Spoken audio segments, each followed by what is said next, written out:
Like, will you even be able to tell the difference? Like, you might as well just take it. Yeah, honestly, it really probably wouldn't make that much of a difference. Probably just sneak Oscar in there and Leif would never know. Perfect. You want to come up and visit?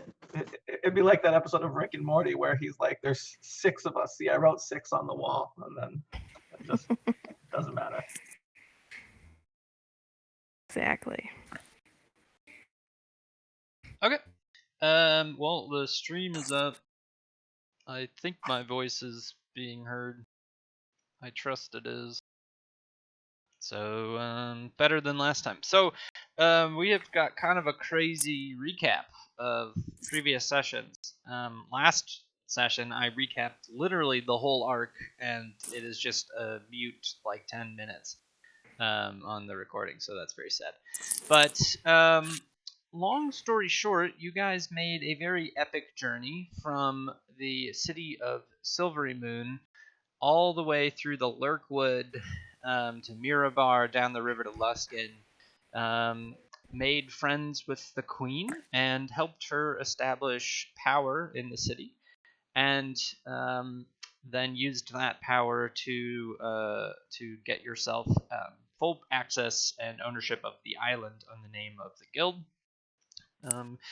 which you then set off to find the staff to open the portal there, and then you began a very long and complex campaign in Icewind Dale, where you unraveled the complex political situation there and discovered, I'd say, I guess, I don't know if you guys ever put together how all of it worked. I don't know if you guys ever spoke it out loud. I guess maybe you'll talk that out with Marin. But anyways, you eventually found your way all around Icewind Dale, including to the lair of Arviatrice, where you slayed her and got a powerful Mythalar and brought it to the Tree of Kuldahar to help a friend attain godhood.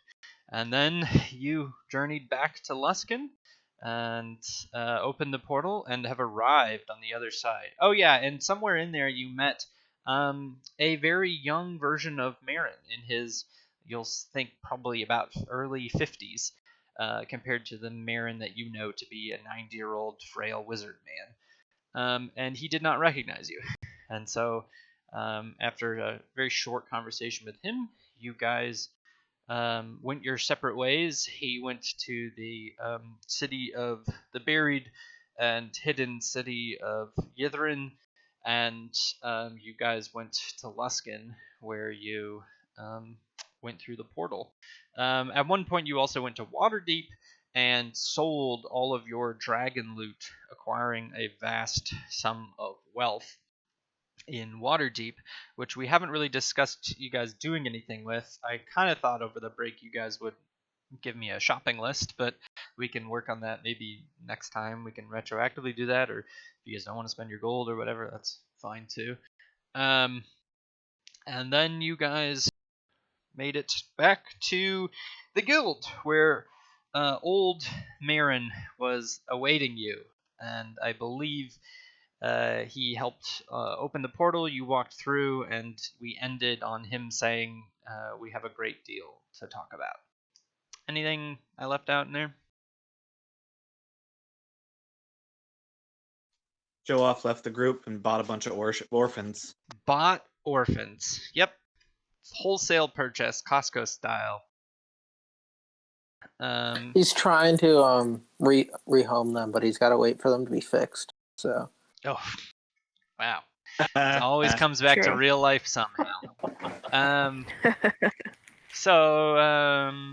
Yeah. Johoff left the group. Yeah.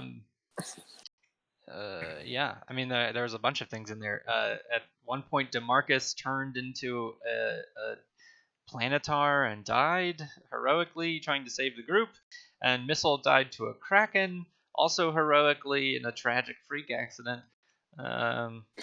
Anything else in there? Terran sold his soul to a devil. Yeah, there's almost too much to summarize in that arc. There's 35 sessions or whatever of very much chaos. But you What a accomplished quite a ride. bit. Yeah, you saved the Love city it. of One Town. We Yeah, still I was got like laughing. I was laughing to three- myself when you said something about us unraveling the political situation in 10 Towns. I was like, yeah, unraveling feels right. Yeah, For what we you. I feel like we just killed everybody on every side. Yeah, Yes. you fought. That's like that episode of It's Always Sunny where Mac just says, "I'm playing both sides. I can't lose." He's like, "I don't think you're supposed to tell the sides that you're doing that." Correct. I do like how you've renamed it in the map to One Town. Yeah, that's in our world lore now. It's called One Town. It's I canon. love it. All of the people of 10 towns gathered together, the refugees, and are now hunkering down in One Town for the rest of the winter. Which Vosner used some magic right at the end to increase their harvest. So in the spring, they'll have a pretty big bounty, which will be good because there's a lot of population now living there. Cheers for the win. That's cool. Yeah, it was super cool. It was a good move. So here's the forecast for today. I imagine you guys are actually going to want to have a discussion with Marin. And I have some descriptions of how Mossstone has sort of changed in the wake of some major developments. And then I have Damon's story, which will correspond with uh, um, which will match up with Tim's new character, who you'll all meet, and then we have the sort of people who are going to Candlekeep, which is still a little bit question mark, because I know Isolde wants to go, Vayrol is going, but his scenes we can't do. Luckily, they're behind closed doors, so it will make sense that we'll do those when he comes back. And then I don't know what Vosner's doing. I think he's going to Candlekeep. Yeah, I was gonna go with Varel to Candlekeep and Okay. research That's moving in between planes and the Perfect. Shadowfell and things like that. Perfect. Okay, so that's what I assumed. And then Taryn, I think, is going to discuss something with Arvine, and then I don't know, perhaps hunt down Rusty. I think is. I don't know if we talked. Yeah, about like that really. depending on what goes on with Arvine, either Yeah. hunt down Rusty or go to Candlekeep, I think was the Okay. two options. Okay. Well, I'll let you decide what you want to do after that conversation. So Yeah. the first major conversation is, of course, Marin, who has just greeted you guys as you've arrived, and you've sort of shown up, not quite like beaten and battered, because there's been some downtime in between your battle with the city of Icewind, Bryn Shander, and then there's also been like at least a day or so of downtime between since your battle with Arviatris. So you're a little bit nicked and bruised, but it's not like you're showing up exhausted. And you're sort of arriving with your loot in hand, or at least I guess that's a question for Laurel. Did you guys leave that money in a bank in Waterdeep? We did. We have 34,000 gold in a bank in Waterdeep. Okay. So I guess we'll hold on to that. And then another thing is that you guys are being awarded 500 guild coins apiece for those who are members of the guild. So I think I talked with Leif that I don't think Damon is getting that, but I think Damon's getting something else later. And then Vayril is not getting any of that. So and Johoff isn't either. So it's just the 3 or 4 of you. 3, 4. Trying to do the math. I think it's just 3 now. Yeah. So Taryn, Isolde, and Vosner each get 500 guild coins upon completing their quest to get the staff. Nice. Also, did we level or no? You guys will level to 13 at the end of this session. Okay. I'm sort of noting that level 13 is when you guys get 7th level spells, for those of you who are fullcasters, and we have quite a few of them here. And part of my thought was this interim session time could be sort of a narrative reason for how or why you learn the spells you learn. And part of that reason is that you guys are now reaching levels that are a very minority of people have reached in this world. So this world is pretty high magic, but to a point. And you guys know that your teachers are fairly high level, but I think now you're going to start realizing that some of you are at the level that your teacher is. Not all of you, but some of you are at that level or surpassing them. So it doesn't make sense for them to train you necessarily. But there are people at Candlekeep, so anyways, figured that all makes in pretty nicely. Questions about any of that? No, that makes sense. Cool. Okay, so you guys walk through the portal. Johop's not there, so it's just Beryl, Isolde, Vosner, Terran, and who am I forgetting? Oh, Damon. And old Marin is standing there, sort of leaning on a staff, smiling at you. And once again repeats, "Come, up we go. I have some. I would like to discuss with you your journey." I'll follow after, a little quiet and thinking about having met younger Marin. Yeah, this meeting with him really betrays how much older he is to you. Mhm. Isolde, make an insight check for me.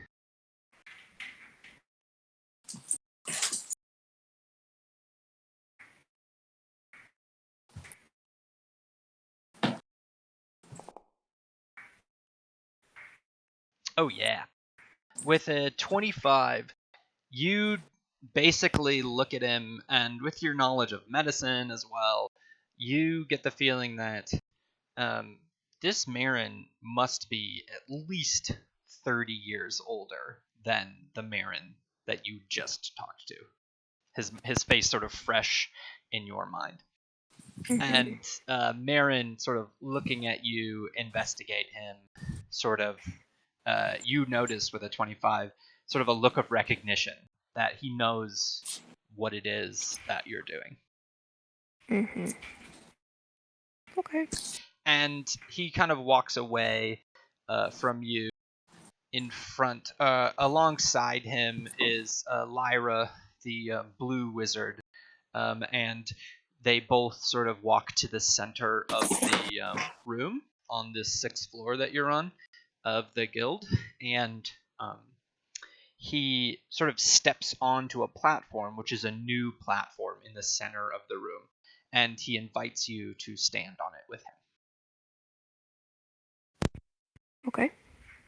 And as all of you step onto this platform that sort of hovers, a few feet above the sigil that is sort of on the ground that you noticed before, the one that is sort of involved in locking the lowest level of the guild.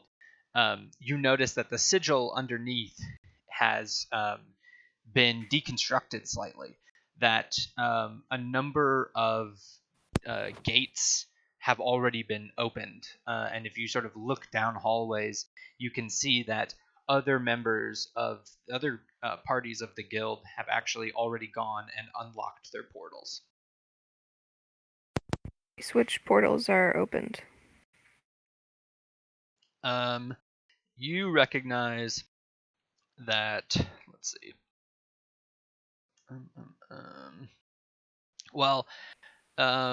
So Icewind Dale is opened, which is the one you did, or I guess it's Luskin. Gunderland is open, which you guys did, and then Lurien is, or Louis Louisrin It has been opened as well. Where is that? If you look on the map, in the far right of the map, there is a little light. And Okay, like a by Narfell. nope, bottom right of the map, by the Bottom right. key of the map. Oh, got it. That is, and then also Narfell has also been opened. Or hold on, let me check my notes. Narfell is not opened. It is, the location is known, but they have not found the staff yet. Interesting. So, anyways, the symbol on the ground, which sort of each one of them is this intricate pattern laying over top of another one, each with these arcs and sort of arcane sigils. Each part of the major symbol has a smaller part that corresponds to a gate and a door and a staff. And for the ones that have been opened, you can see that the sigil is sort of lit in a different color, indicating that it has been unlocked.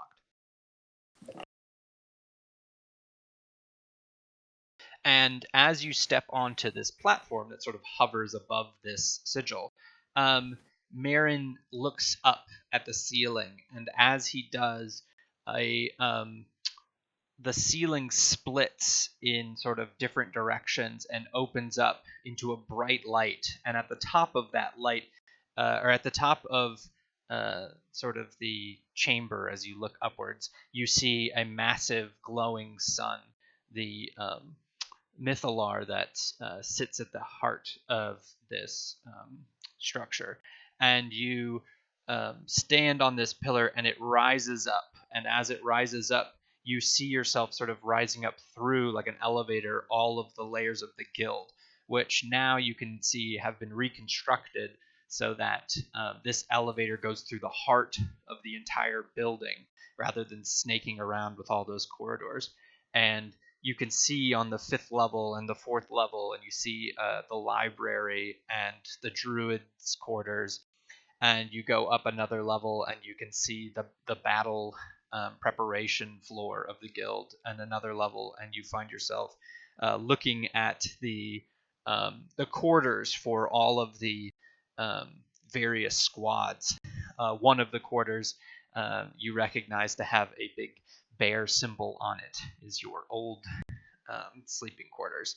And then you rise up all the way to the 1st floor, and on the 1st floor, standing brightly above you, is the massive Mythalar in the heart of the guild, and you are on the 1st level. Whoa. And I forgot to Things play have music. certainly changed. Yeah. And Marin turns to you and says, "We have been working very hard on this structure. It will be quite a marvel once it is finished." And for the first time, you notice that this place is so much busier than it was when you were here. Even in your crowded days where all of the squads were training simultaneously, where there'd be 6 or 7 of you huddled around a teacher, and then just across the hallway there would be another group of 6 or 7 huddled around their teacher. This time you notice that there are maybe 2 or 3 times as many, maybe 5 times as many people running around, and not all of them seem like guild associates. In fact, some of them appear to be traders and craftsmen who are seemingly coming through those portals on the lower level and riding up the elevator and then going down into Mossstone to distribute goods.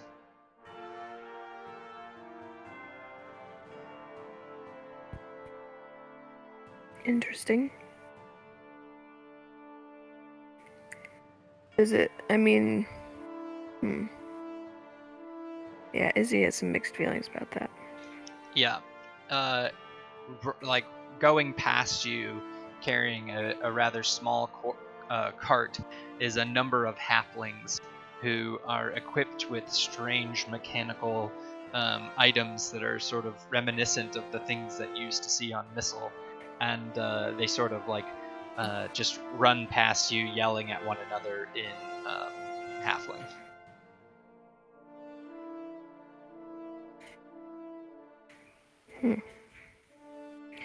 I'm gonna turn to Marin and kind of give him a quizzical look and say, is it not an issue of security to have so many people coming in and out of the portals? Yes, we have many people working on it. On both ends of the portal, people are screened, and only those with the correct credentials can come through. So it is no longer a fear of ours that people will know about the portals? Well, it depends on which portals. The city of Lurien is safe enough that it can allow for a great deal of trade between, well, us and them. So, we are not so worried about them. Your portal in Luskan, however, is one that will be much less discussed. I see.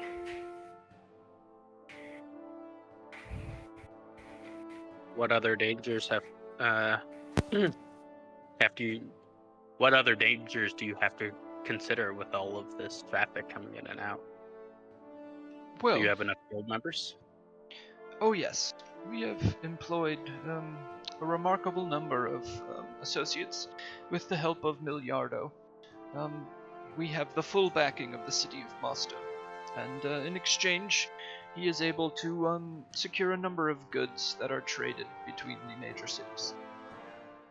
Once the staff linking us and Silvery Moon is found, then I imagine a great deal of trade will commence in Mosto.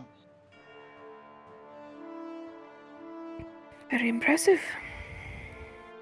I'm glad that the city is doing well. Yes, well, all for the greater good. Insight check. Go for it.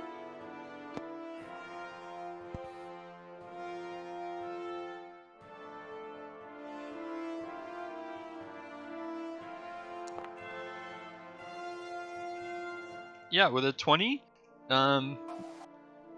you hear him say that, and it appears to you that he believes it. That he believes it. Uh-huh. Okay.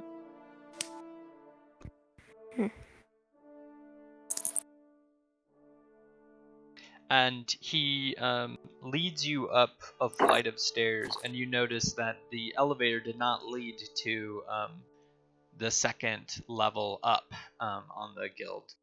Perhaps a security measure, as you were talking about. He goes past a number of guards and leads you up a massive marble staircase to the second level that sort of overlooks the lower level, and the massive mythalar in the center of the room. And he leads you to his library, which you might note has expanded significantly. The shelves are even taller, and the room goes out wider. It's sort of a curious thing because, of course, it's all constructed out of stone, so it appears as though perhaps, the whole thing has been molded with magic to be reconstructed, rebuilt, and expanded. Do any of the books look like they're the ones from the downstairs library? Yes, there is, you notice a shelf full of very ancient tomes, sort of high up in sort of a cordoned off section. Do I see the one that sort of transported me and Izzy to the Shadowfell? Make a perception roll.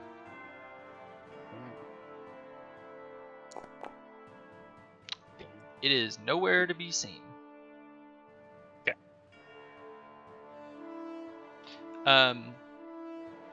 And he leads you there, and as soon as you get in, he holds up a hand and sort of waves, and all of the people in the room get out and leave quietly, leaving their book behind on the table.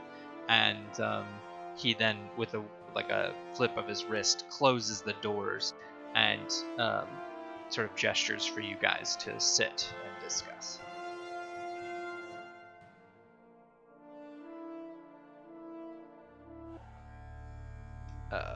that one, sir.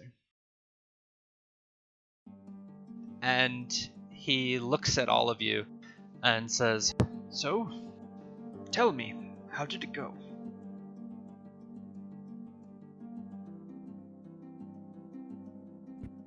I'm just gonna kind of exchange looks with everyone else at the table. Vosner just kind of Hey. sighs. Taryn will say, we were successful, but we lost some people along the way. Yes, I expected as much to happen. I, always knew you would end up there, and I imagine that, you now know why I do.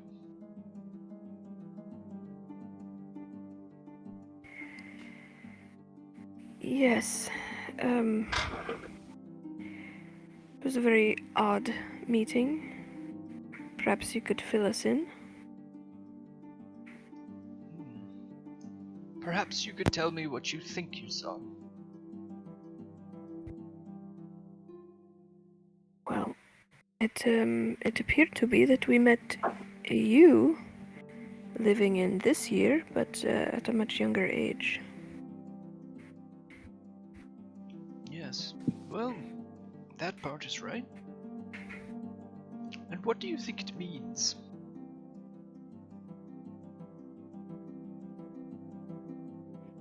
Afraid I can't tell you. Either we're a Just, part of something much bigger.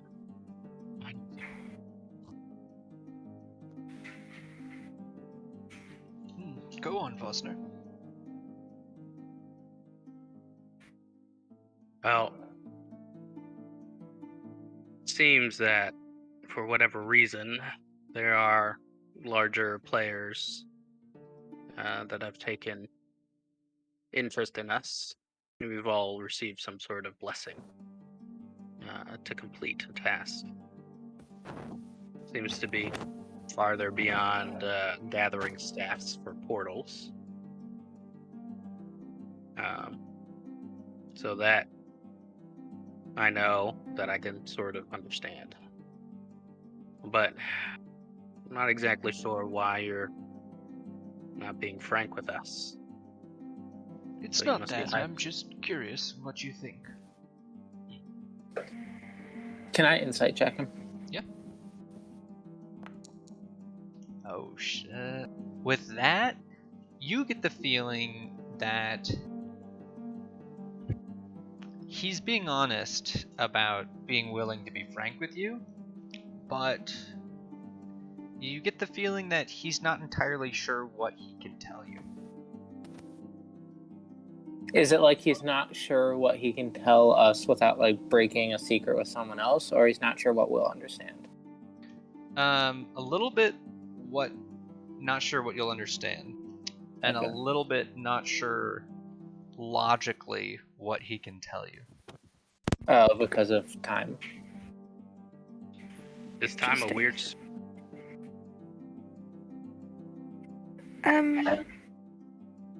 I have to ask whether or not any of this has to do with the Mythalar. I remember you saying that you poured a number of years of your life into creating it, and well, the other one that we've encountered had to do with messing strangely with time, and I don't know. That's the only connection that I've been able to make so far. His face sort of lights up as you say that. Yes, a necessary amount of time. Well, you've sort of guessed it. Frankly, with things like this, it's not clear how much I should tell you, or how much I already have told you. See, from my perspective, things are a little bit cyclical.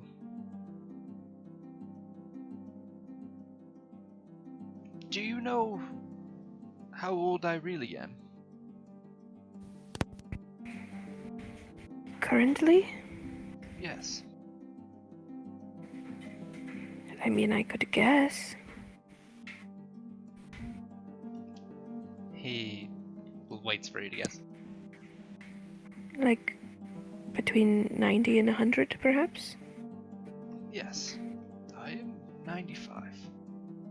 I've spent 95 years on this plane of existence, and 40 of them shared the same time. Do you understand what that means? The years that you poured into the Mythalar happened simultaneously? Yes. The Mythalar that you saw today hasn't been made yet, and yet has been made. It is a living paradox.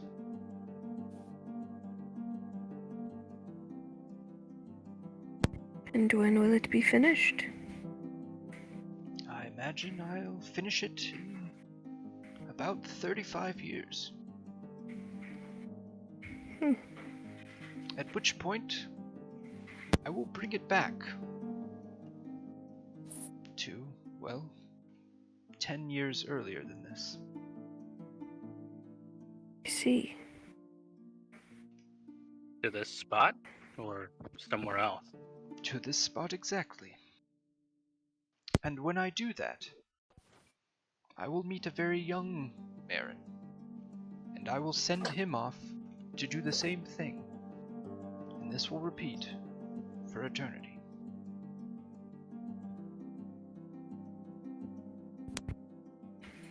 You intentionally stuck yourself. You cut off there. No. You intentionally stuck yourself in a loop. Not quite, but that is where I find myself. Alas, it is for a purpose, one which cannot be explained to you now. But, having seen what you've seen, I thought I owed you an explanation. The Marin you saw up there, that is the Marin from this time. I am from the future. Ah. So you are the one that brought the Mythalar back from 35 years from now. Yes.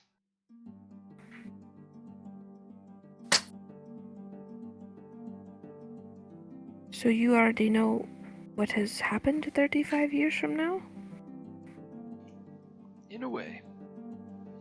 The, research left me in the city of Yithrin, mostly by myself, for a very long stretch of time. The events of the external world were, well, I did not know exactly what was going on. Did you ever run into a wizard named Zymorvan in Yithrin? Yithrin was discovered by me and Zymorvan when we were young. But a second time. Like in the near future to us. Yes, well, you're speaking about the, situation with Aureus. Taryn nods. Yeah, I think that works. Yes, what is Aureus? Aureus is not a what, but a who. And he is a powerful wizard. I imagine I didn't expect you to have had an interaction with him. He never spoke of it, but, yes. Aureus is, well, he helped me build this. Really? Yes.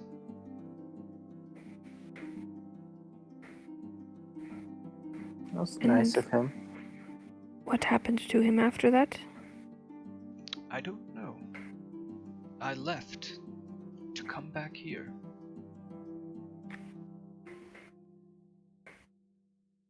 So he was still a person then? Aureus. Well, he was embodied, in a sense, last I saw him. Bodied in Zymorvin's body? No, Zymorvin was long dead by then. Wow, this is a lot to take in. Yes, well, I apologize for the confusion. There are reasons why I don't open with this information. It's quite wise. I am not sure I understand this myself, Master Marin, but Zymorvin and Aureus were, in a way, seen together in the north a few weeks ago. Yes, well, from my perspective, that was 50 years ago. But I understand. The time gets very trippy.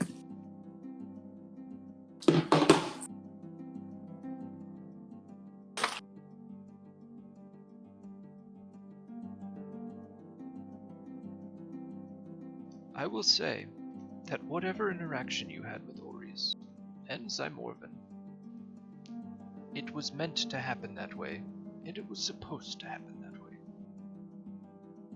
Whatever you did was right.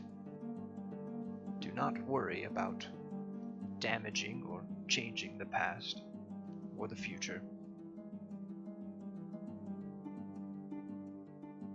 Are we pawns of fate? Or do we have any say in what we do? Well, even pawns get to move every once in a while when it is their turn.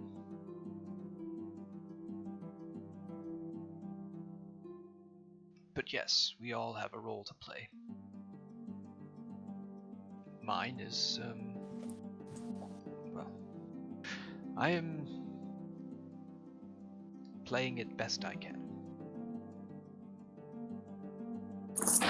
Whose game are we playing? And what is...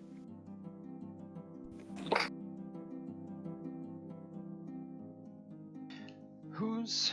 Well, when it comes to the material plane, usually turns out to be a game of the gods. They are, after all, the most powerful.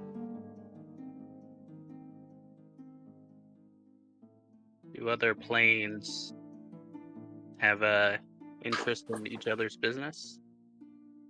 Oh yes, the gods are always manipulating and taking over, expanding their domain into different planes. It is endless. The material plane is no exception. Sounds exhausting, man. All one can do is try to improve the world they're a part of.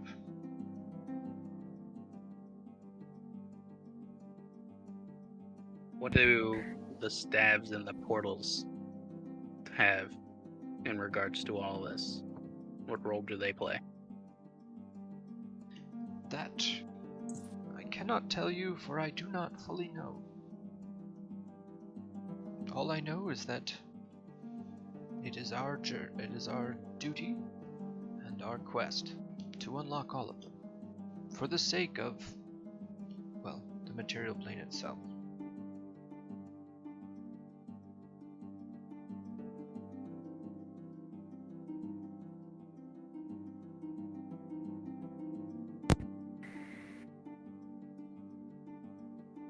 I guess the main question then is what role we are playing in keeping the material plane safe. Well, you are champions for goodness. As far as I can tell, despite your flaws and despite the difficult tasks you've had to take on along the way, your mission is pure in the end. And when you see it through, I imagine the world will be better off for it. As for what your task is currently, your job is to take a little time off, you have been hard at work, journeying across the world for quite some time, and you owe yourselves a small break, a bit of time to refresh and get some perspective. Knowing what you know now, of course, I hope you do not share this information with anyone, for some might not take it well. But this is a moment where you are free to walk away. For if you do, it's what was already going to happen anyways. Feel free in making your decision.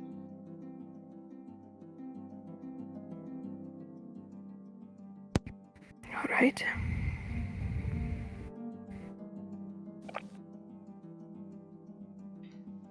He turns to Bosner and says, "You spoke of being marked.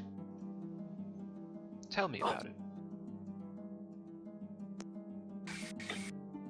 Yeah. It seems as if the gods have use of us. And I roll up my sleeve and on my floor or on my upper where my shoulder is the mark of soil. Seems like we've been blessed by the gods. Yes, well, this is good news. I didn't know it happened so early, but these blessings are a welcome invitation. An indication of a great need of strength and heroes in the years to come. And he waves his hand over his left hand and holds it to you, and as he does, on the back of his palm shines brightly a flaming sun. And he says, "The mark of a monitor. It is mine. Much like yours, it is given to me, for I am entrusted with a bit of a monitor's power, as you are all now entrusted with a bit of a different god's power."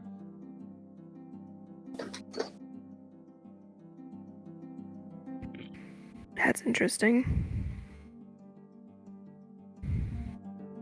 Yeah. So he has a mark the same way that we all do? Mm-hmm. Cool. Okay. Are any of the other teachers champions like that? A few, but not all. Many of the teachers are, well, they're great teachers, they're terrific warriors and good people, but they are not destined for the kind of greatness that you are. I do have a question, though. One thing that I spoke with one of a druid that we come across was that he was from another plane, and he was called over to come to this one. And when we were in the deeper levels before they were restored, there were portals to the Feywild. I need to know more about that and how that's connected to what I'm seeing. I feel like gathering staff is fun, but that seems like something very small. Could you repeat that again? I think Stan was making a drink or something. Oh, sorry. I'll have whatever you're having, Stan. So the druid from the the dryad, the conclave dryad. Yep. concave dryad met him. Said he was from the Feywild. Yep. Over was called over. We're missing a druid from, at least from this temple area. What do we know about that? He sort Give of me a book. I don't know. scrunches up his face and thinks and says, "The portal you found here that you closed with Evander, I believe. That portal to the Feywild is the result of a failure in the fabric of the weave. There was a moment known as the Spell Plague where a number of portals, which normally were closed, suddenly opened once again, the result of cataclysmic magic that erupted across most of this land. And in the wars that followed, many good wizards were turned bad, including friends of mine. However, those portals are the result of cataclysmic magic. That they're opened again is no more than a mere chance, a mistake.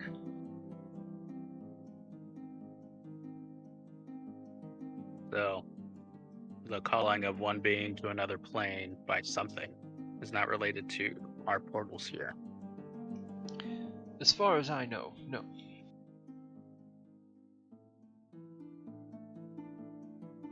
Okay. That makes sense. Okay.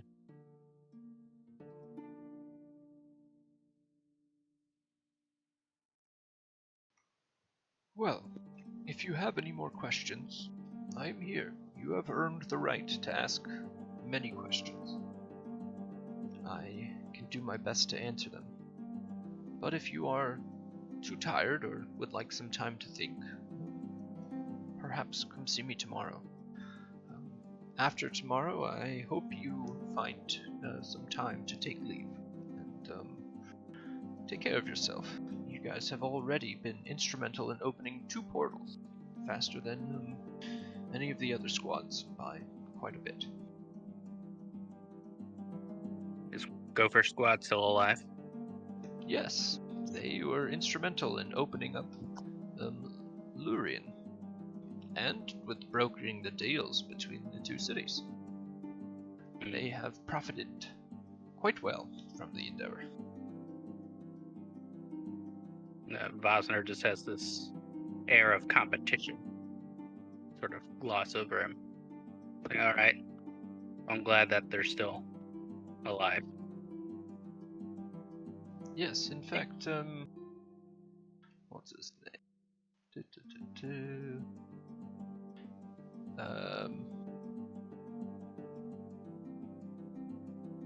I can't remember if it's him or... Yeah, Blue Eye. He says, in fact, Blue Eye is now the monk instructor for the guild, in place of Ebed Kai, once he was lost in the battle. Wow. It's impressive. In fact, many of you are now capable enough for a leadership position.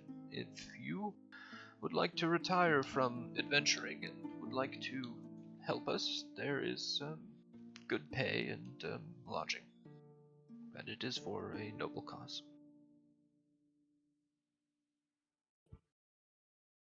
But think about it. And he sort of scans you to see if any of you have more questions.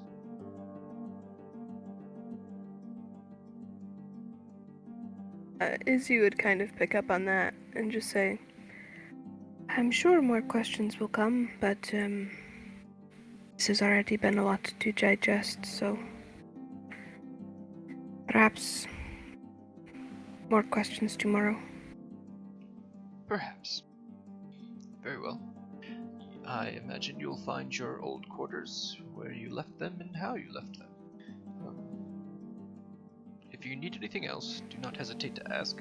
In your chest you will find the guild coins that you have earned.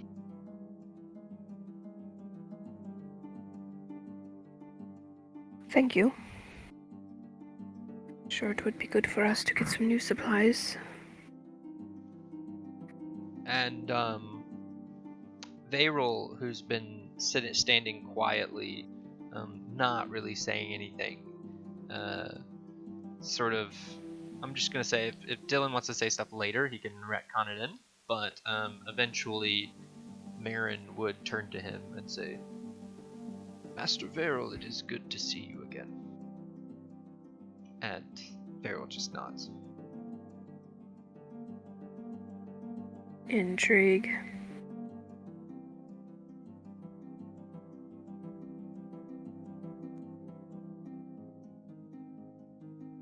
And do you guys just leave, or do you want to do anything in particular?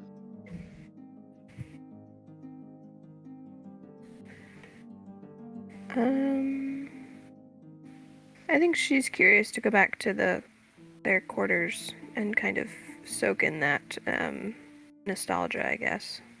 Yeah. Do you want me to throw you to the scene to look at it, or you just want? I guess I can dig it up.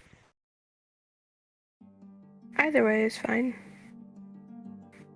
But I would imagine that it looks the same as before, like the gorilla skull is there and everything. Yes. So you guys walk, and instead of walking down a flight of stairs, well, you see that the elevator could take you to that level, but there are a flight of stairs near the marble steps that you can take down. The old steps you used to take.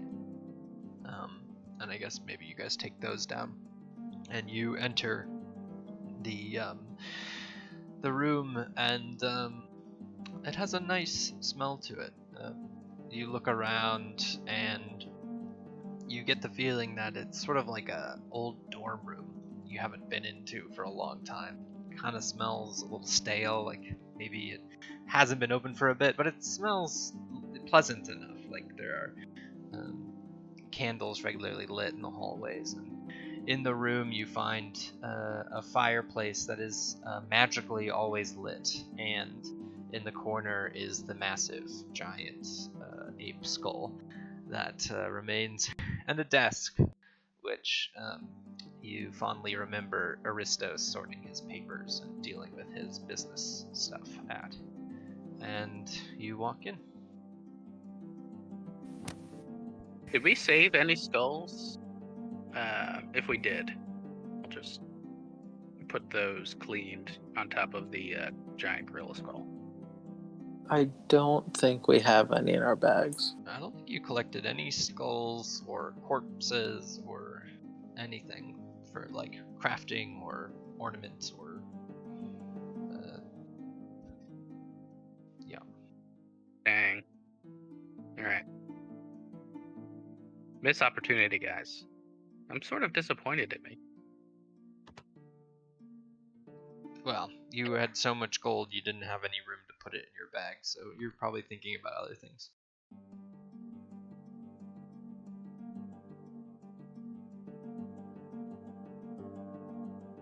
Definitely.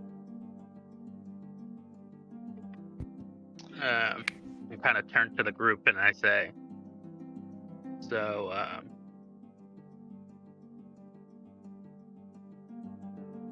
this is, seems like we're not a part of a time loop, but Marin is. Something bigger is going on. I don't know.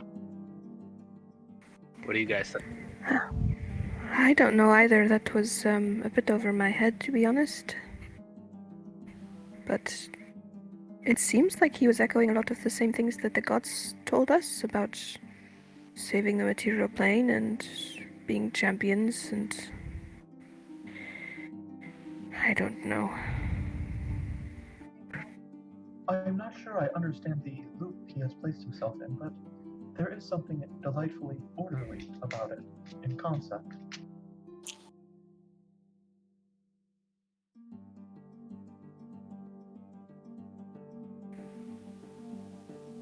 I suppose. But, I guess starting to feel like Joe Hoff. Why? What's going on with the gods that the material plane needs to be protected? That's the thing that concerns me.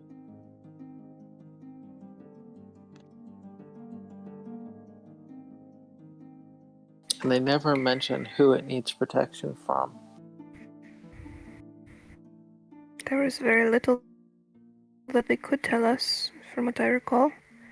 Something about, I don't know, it messing with, time. There were certain things that they could not tell us. Maybe it was not the right time.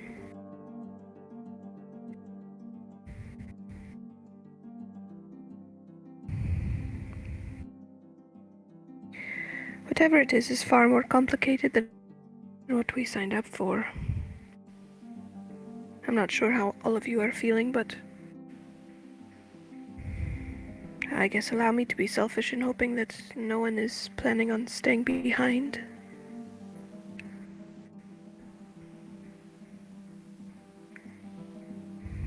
I feel like I'm too invested in our work now. So I think I'm going to stay on the adventuring path. I don't think my path ends with me staying here and teaching young ones how to master the forces of nature. I think it's bigger than that.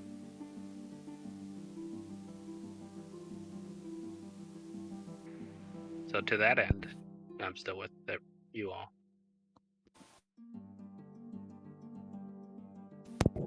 Good.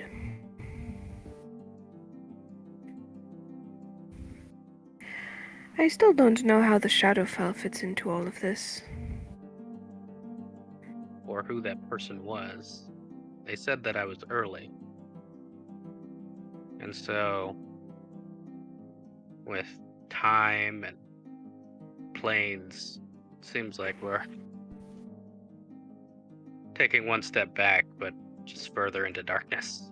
Or one step forward, but further into darkness.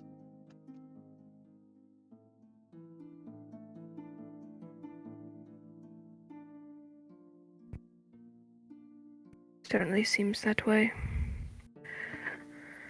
Well, if we are going to take some time off, perhaps it would be a good idea to research some of these things, some of these planes and how they're connected,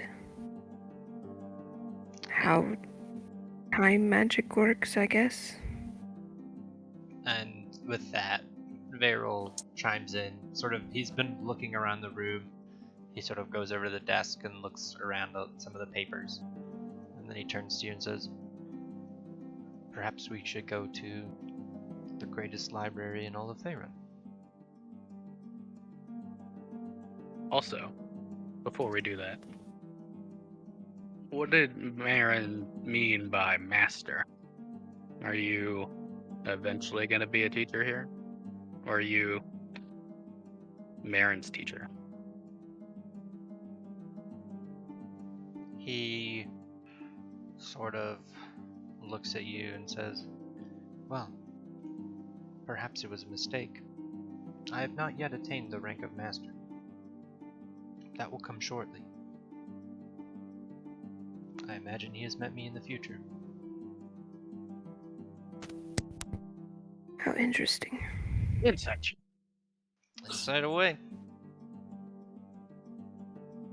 Vosner doesn't trust shit anymore. It'd be pretty This is fucked where- of me to play Dylan's character and then lie as if mislead This you is where guys. Vosner crits his insight check, and you have to tell us all of Dylan's secrets.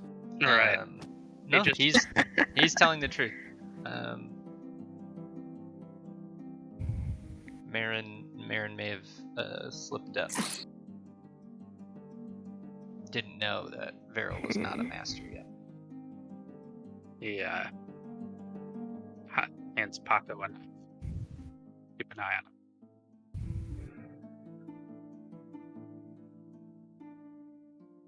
But he doesn't. Paco would be too small for that.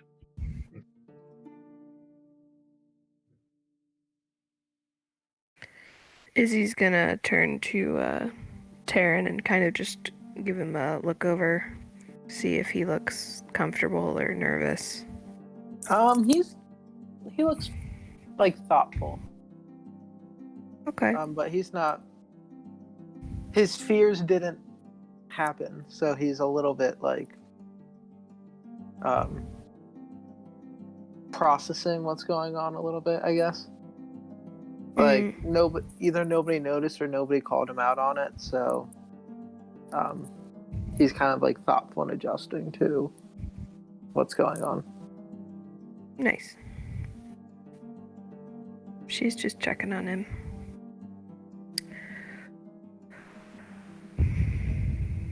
She'll kind of walk around the room and like linger at the skull and look at Aristus's desk and sit down on her bed.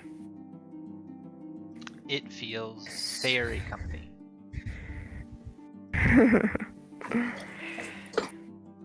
Yeah, she's like automatically tired. Well, I assume that there are probably a lot of things to check in on now that we are back in town. I do plan on going and talking to Big Pete and letting him know that Johoff is up north, so that he can send any of Johoff's remaining possessions that way. What are some of your plans, other than, of course, as Vera mentioned, going to the library?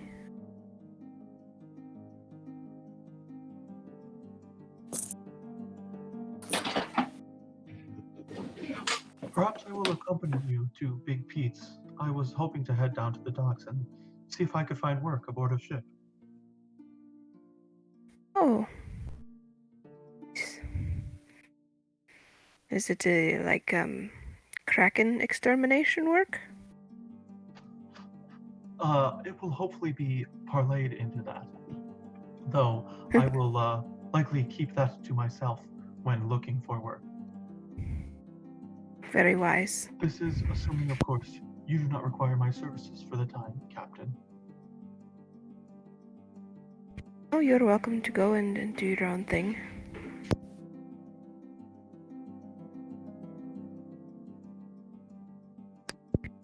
Alright, well, perhaps we should make a little trip into town then. It would be nice to get out and, I don't know, enjoy warm weather. You know, take off the armor and dress down for a bit and just enjoy being in town.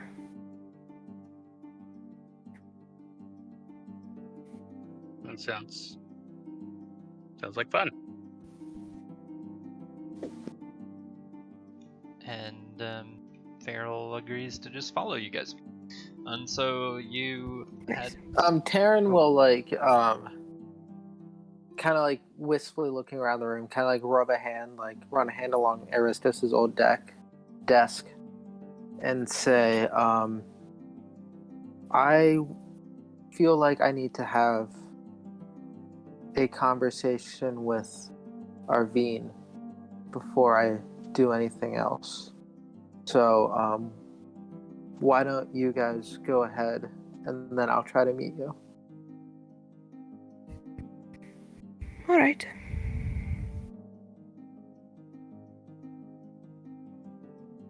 I will, if I don't see you in a couple hours, I will send a message and let you know where we are. All right. Okay. So you guys head upstairs without Taryn, and you find that the hustle has sort of calmed down as it's settling into the evening, and carts are no longer coming out of the portals up into the higher levels. You find that there are a number of more guards now stationed everywhere, probably to help deal with commerce and that stuff. And as you sort of step out onto the platform and breathe that Mostone fresh air, this kind of salty ocean fishy smell, and look around, you notice that the city of Mostone has grown substantially. A number of ships in the port are massive, bigger than anything you've ever seen. Some of them have strange sort of rigging on them, not with sails, but with mechanics that seem to move and propel the boats around. Seems like a number of technological developments from far across the land, like places like Lurien have drastically shaped the infrastructure and construction of buildings, basically carts, wagons, and ships. And the number of people running around is substantial. In the distance, you can see a number of buildings which are in the middle of construction, massive, tall, towering structures in Uptown and elsewhere.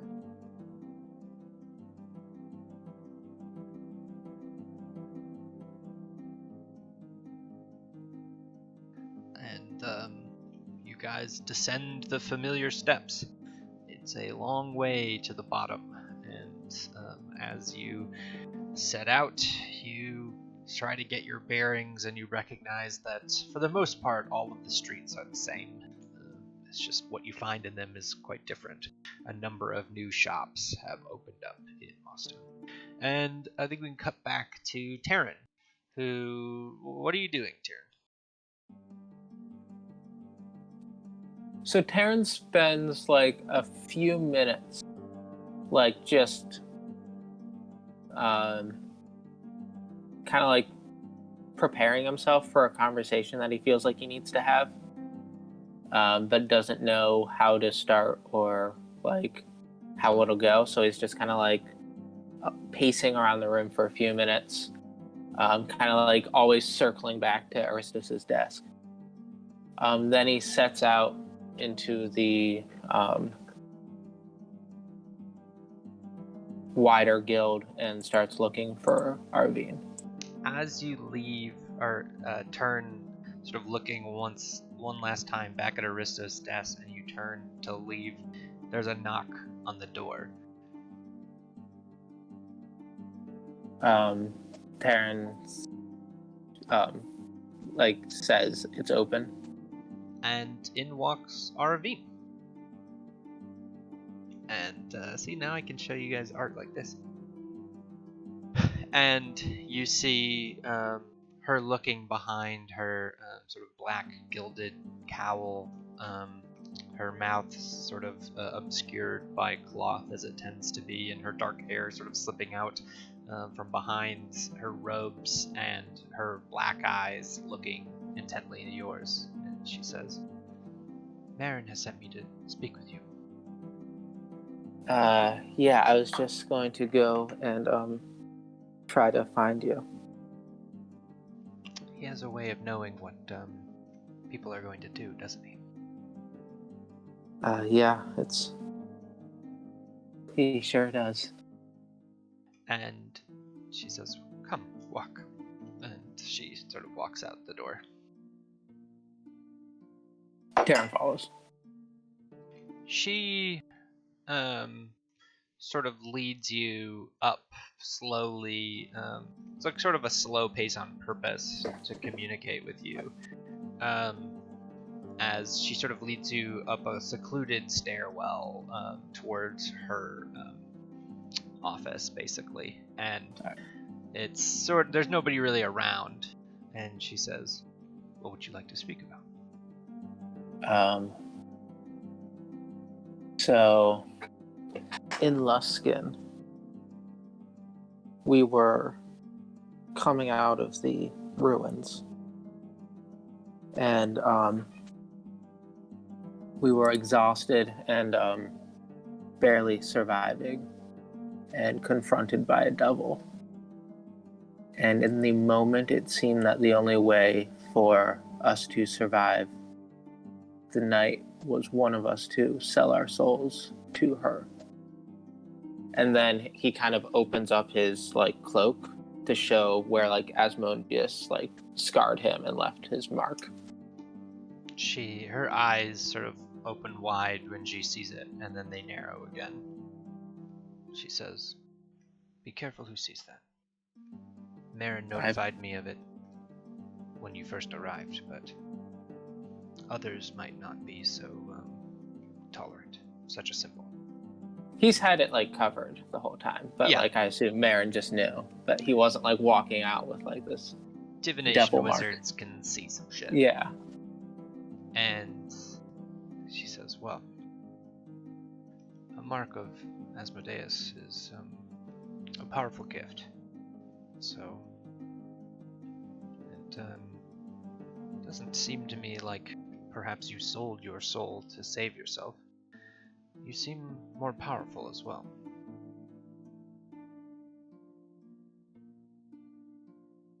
Terran nods. He's not gonna argue that he's not more powerful now, and he goes, "There has been power in it, Can you tell but me in what the the deal moment, was?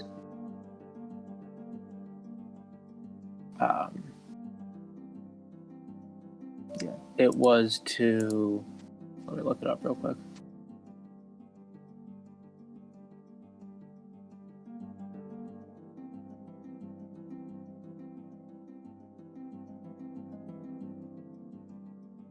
I believe it was the power to protect my friends and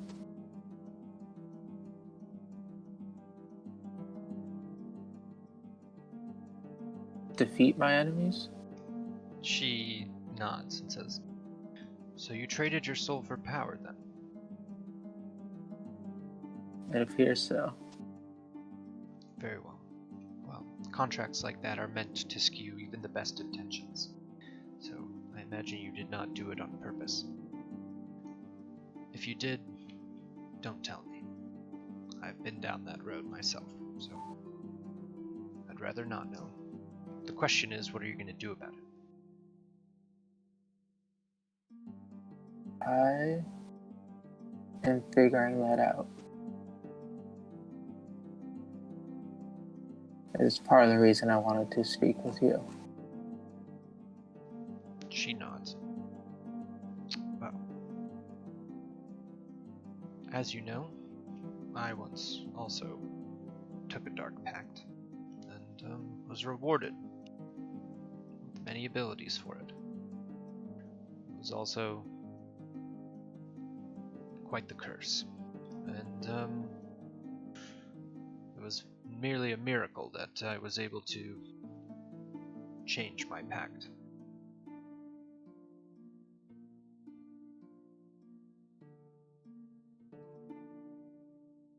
How did you do it?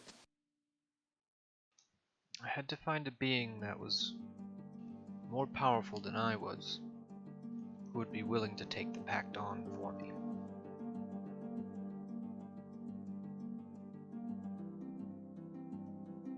Tara nods and says, does the being negotiate it away, or do they seize it from? The details are not known by me. They are a matter between the Celestial who vouched for me, saved me, and the devil who, once controlled me.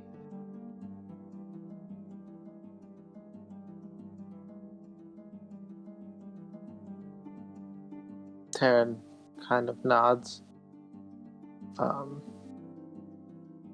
and says, how powerful was your devil who the Celestial pulled you from? It's a pit fiend.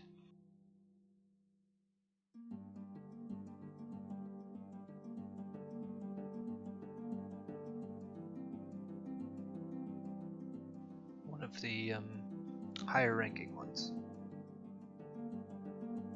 But you bear the mark of Asmodeus, and the hierarchy instills the fact that anyone who sells their soul to a devil sells their soul to the devil, the king of devils.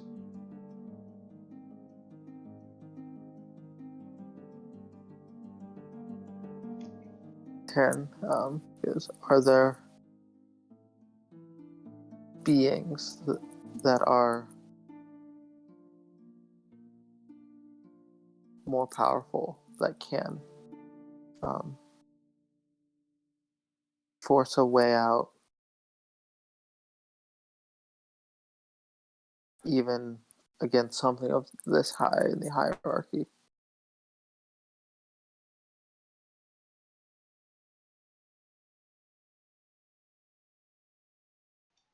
She sort of pauses and says,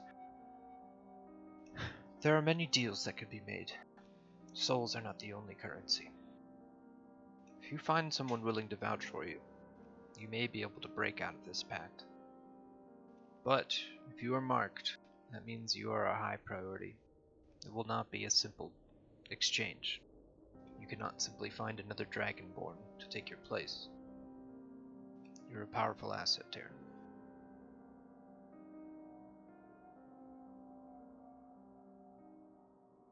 Taryn kind of nods and goes, "Are there ways to disrupt the passage of the soul so that the deal cannot be finalized?" There are spells which can prevent you from death. If you have enough of them at your disposal, then you can effectively do something of the sort, but no, when you die, the soul is wrenched from you. There is no stopping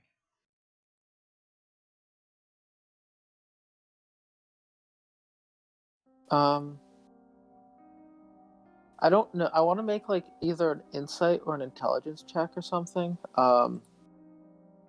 Just based off of like Taryn's previous experience. Yep. You can make an arcana or... Okay, I'm gonna do Arcana because like it seems like he was dealing with Aureus earlier. Not a good roll. So it seems like from his experience, he would think that that might not be true. It's... You don't know enough about how it works to Okay. determine whether it's true.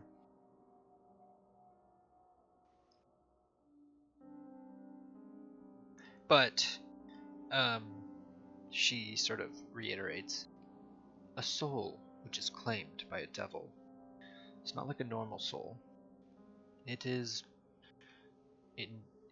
imprisoned the moment you die. There is no bringing it back. Not unless someone makes yet another deal with the devil. Such deals always come at an even higher cost.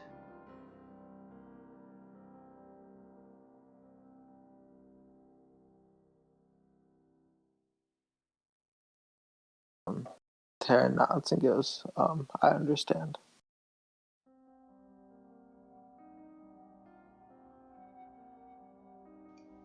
She looks at that staff that you're still wearing,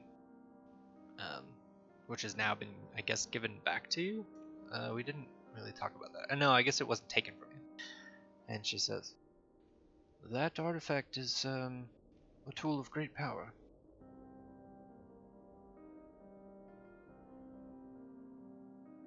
Taryn kind of nods, like what, for her to continue because it feels like she's going somewhere with it. Because, yeah, the white dragon Arathator had it and was using it to destroy much of the north. White dragons are known for being quite stupid. It's curious that he would even know how to use it.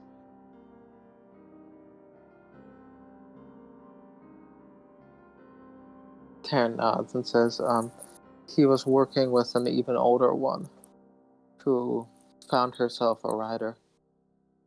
Maybe the wizard who rode the ancient white helped him understand it. Perhaps. Though why wouldn't the wizard just take it for herself or himself?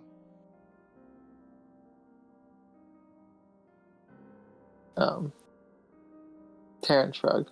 Like, he clearly hadn't thought about it. Like, the fact that Arathator had, was using it, he clearly hadn't thought that that was weird at all, so he's kind of just speculating.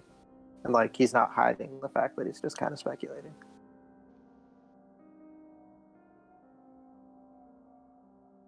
She says,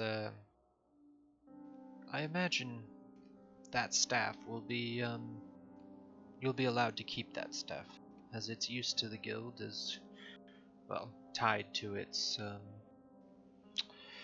use as a key.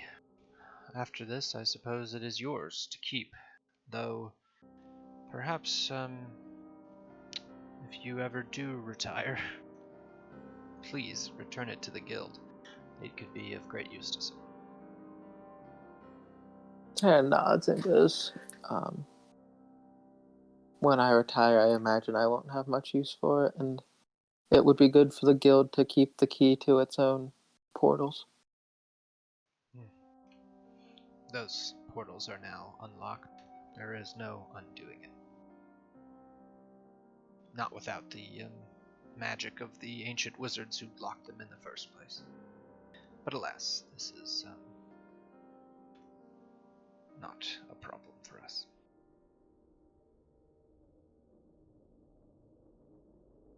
So, well, Taryn.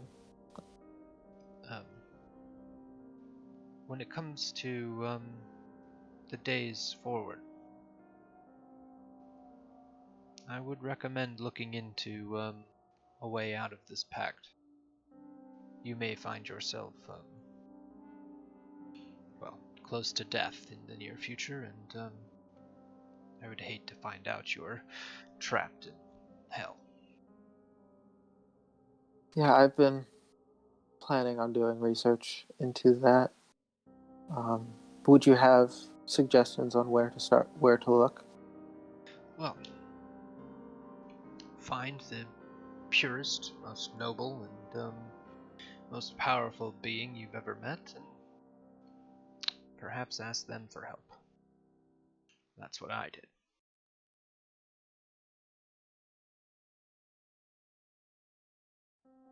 Taryn will nod and thank her.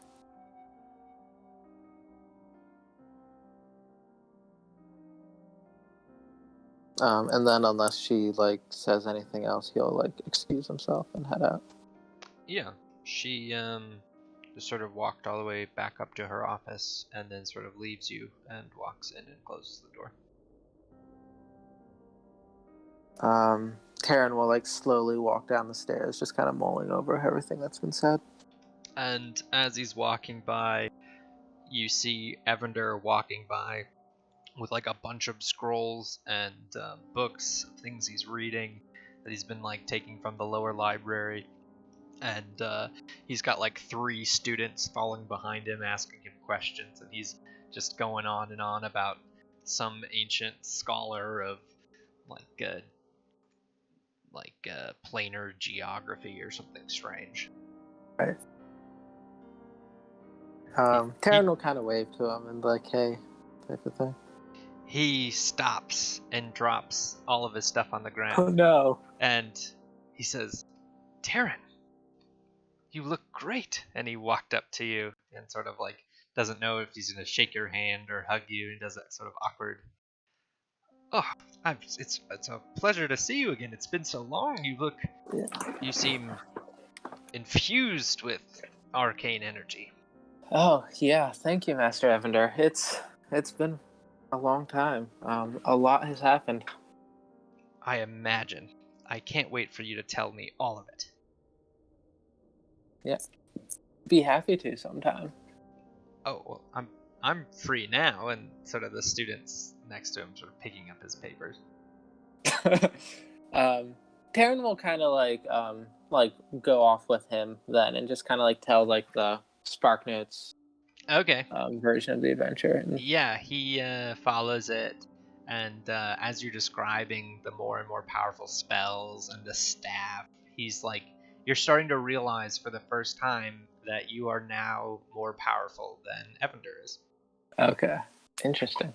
You describe one of your highest level spells, and you notice a look on his face oh, I've never even casted that spell. That's incredible. Sort of not defeated, but a little bit embarrassed almost. Okay, yeah. And we'll cut back to investigating the city. What do the rest of you do? I guess you're going to the Lee Wind. I'm keeping my ear out for any vendors selling different Drift types of bread. globes, drift globes. I buy a drift globe. Yeah, Yes. that's 1,000 gold, my man. We have 1,000 gold, right? Not being Sure. able to see is a We poor can man's game. finally afford it, man. We gotta go for it. Yep. So, and I say, shit. as I buy the drift globe, do you know of any strange people employing the use of skeletons lately? He looks really confused and says, "Sir, I'm gonna have to ask you to maybe see a different vendor." He starts sort of like packing up his stuff. He's really alarmed by your question about skeletons. Right. Insight check. Roll it. Maybe he is a skeleton. Yeah, he knows something. 1 second. I'll be right back. Break for 10 minutes. Guys, I found the big bad.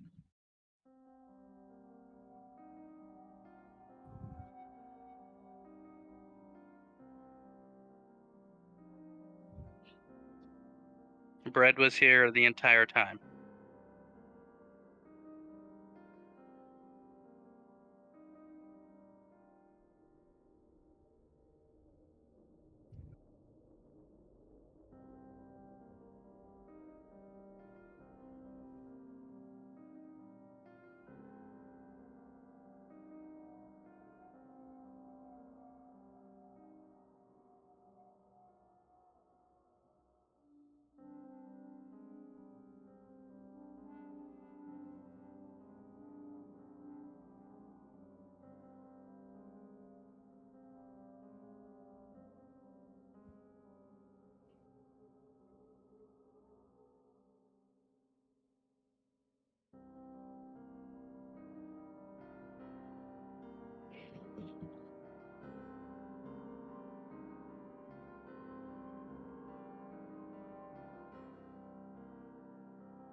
Jesus fucking Christ, Al.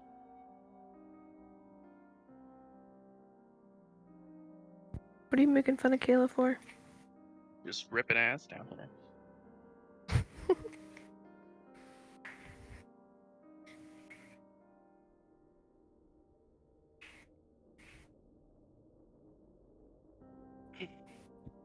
So you think we can find Brett at the center of it? Pretty sure he's the one. I'm so interested in why Vosner immediately wanted to look for bread.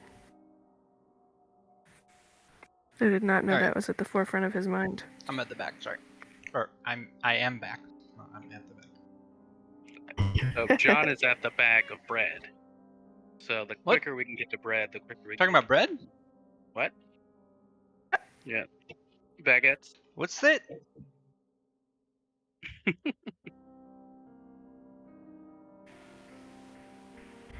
For all we know, Brett is like now a vendor in one town and we just missed each other.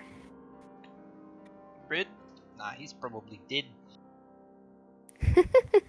I do miss the accent. It's gonna be great. I'm pretty sure he's the big bad.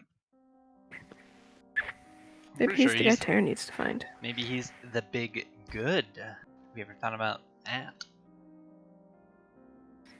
Yeah, necromancers can be good. For real. Okay, so you investigate this shopkeeper. You insight check him. And he actually does seem a little bit spooked. Tell me what you know, Driftglobe man. No harm will come to you. That's a curious way of phrasing things. I would like to leave now. And he starts like packing up his stuff. And I'll continue to press him for it. Like, it's just of great interest that I connect with this. He says, "Look, guy, I don't know you. You don't know me. You look like you're covered in twigs and stuff. I don't have to tell you shit." And he starts walking away. Let's see. I will. Could I want to stealth after him.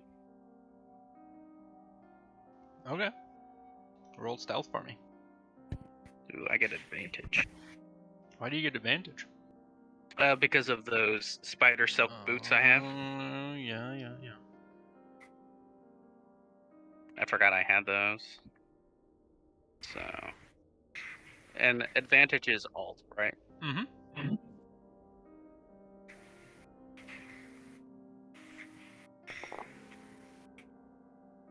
Oh, God.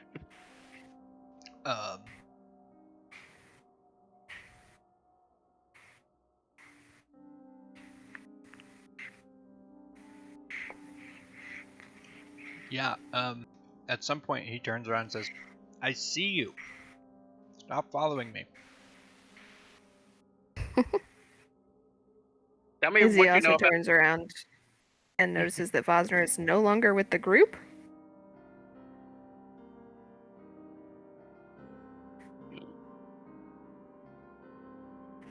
Go ahead, Vosner.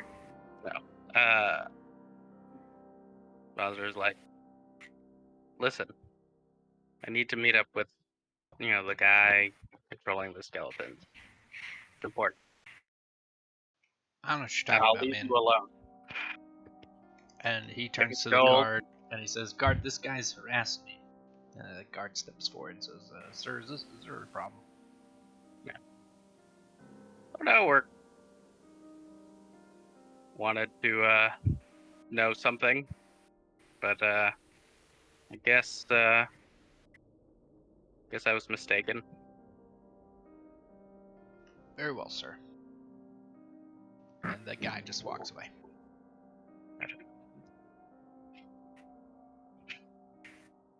How long can I track him before? I kind of want to get out of sight of his, and then You're gonna maybe try to track this guy down? I'm going to track Oh him. my God. Make a survival check. Alright. Survival check. I'm better at these. And a You're perception gonna get roll. arrested so hard. Oh, what? And a perception roll and a stealth roll. If you're gonna try to jack him down. Yeah. Okay. No, wait. Okay. Nope. You loudly follow after this guy, bumping into people, and in the process you lose sight of him, and he fades into the crowd. Fades into the... Ah, damn it. Alright. So do I know where I am currently? You're just in the trade district. Trade district, but nothing like recognizable. He was just trying to lose me, or Yeah, you have no idea. could I go into a back alley and transform into a hawk? See if I can spot him. Yeah. Alright. I will use my one of my wild shapes to follow after this. Okay. You turn into a hawk and make a perception roll as a hawk. I don't know. Well, stat block. Let's see. Keen sight. I have advantage on perception check.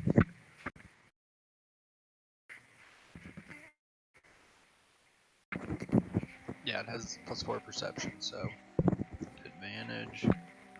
Yeah, it should be about a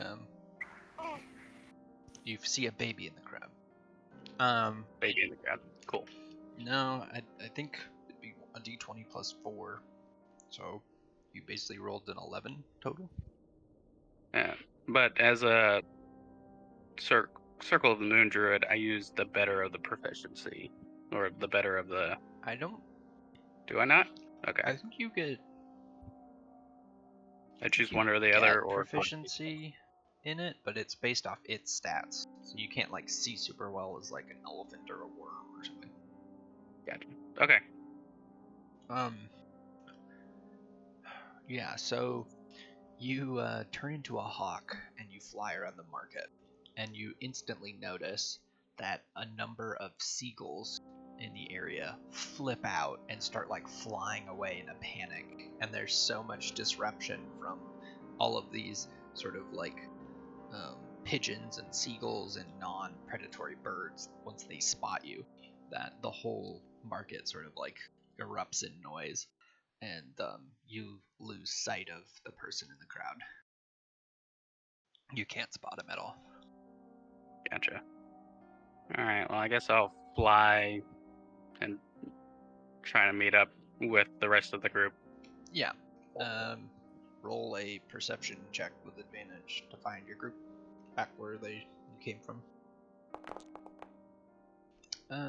Yeah, they're not trying to hide from you, so easy enough. You fly back and find Isolde, who is sort of turned around looking for you. Right. And I'll just kind of perch up on her shoulder. I will look incredulously at the bird and say, "Where the hell were you?"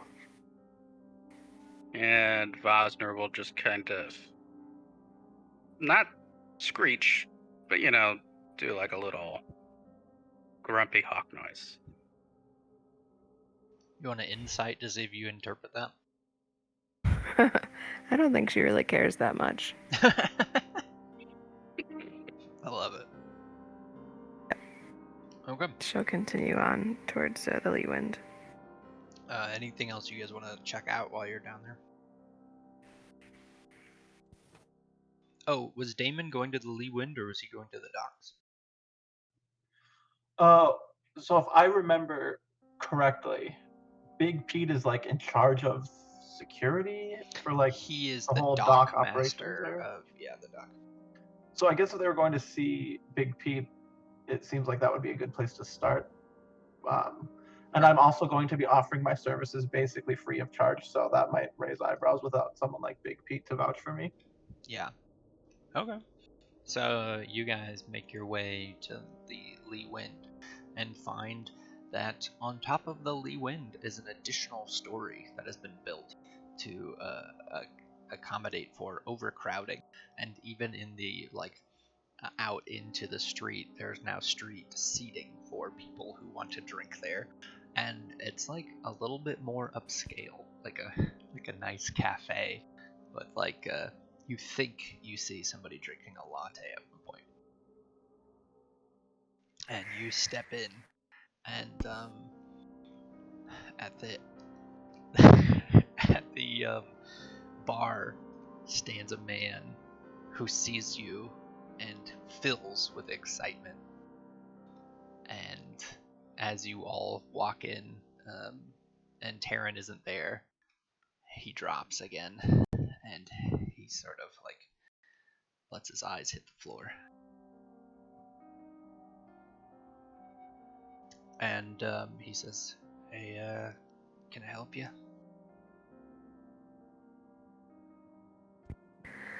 We are looking for Big Pete. Yeah, he's in the back. You can go back there. Is that Dragonborn fellow still doing all right? As far as I know. Oh, thank God.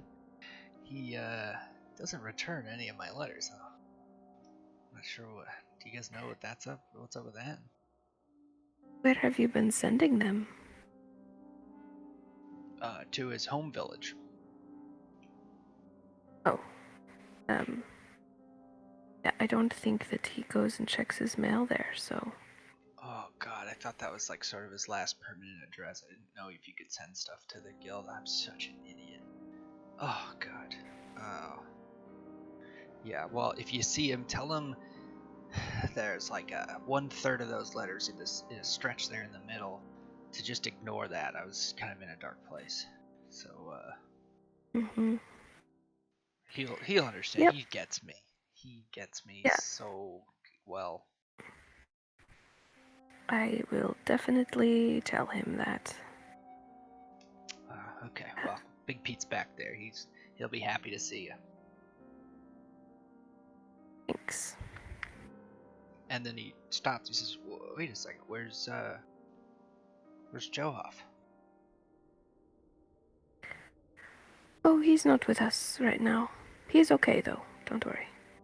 He's probably just, I don't know, punching people in a pit somewhere. Am I right? That guy. All right, go talk to Big Pete. Sorry, it's wasting your time. She kind of smiles at him and goes back into the back room. And you find in the back room a very industrious Big Pete who has lost a little bit of weight. He's in a little bit better shape. He's got a lot of stacks of papers that he's working through, and a young assistant. He's got those little glasses that are sort of punched up on his nose, and he's reading through. And he says, to the person in the room before you enter, he says, "I just don't know where they get these numbers for these exports. I mean, these are completely substandard." And then he looks up at you. He goes, "Oh, hey." Hello. And Long time no see. He stands up and comes over and hugs all of you collectively. He says, "Where's my Johoff?" Doing very well, but in another town. This is actually why we came to see you.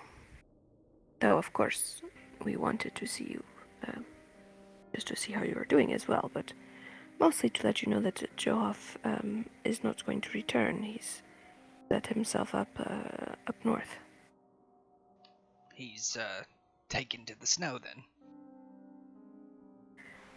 Much more than I expected, yes. And he's found something of a purpose there. He's helping out with children who are left abandoned by conflict in that area. Johar for taking care of little children. I'm sure he will hire someone for the actual taking care of portion, but he's certainly playing a role in it. Oh, thank So God. I thought I would let you know. Yes, well, I trusted you guys to be good folk, and, well, hopefully that's the case. I wouldn't want him left with, my children. Not that I have any. That I know of. And he winks.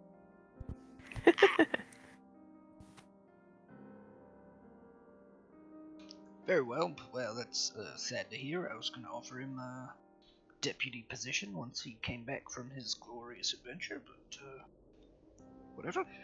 He's not really a dock man either. No, I think he is happy where he is now. But, if you have any possessions of his, or know of anything that he would, want sent along, I can tell you where to send it. Very well. Or if you're just interested in sending him a letter or something. What, town's he in now? He is at the, Brynja Inn in, One Town, formerly Bryn Shander. Oh, God. The postage on that. It's not even worth the shit that's in the box we'd sent. Very It is well. up to you. I'll, send him a letter, see if he's interested in his things. But, well, very well. Send that off. Anything else I can do you for?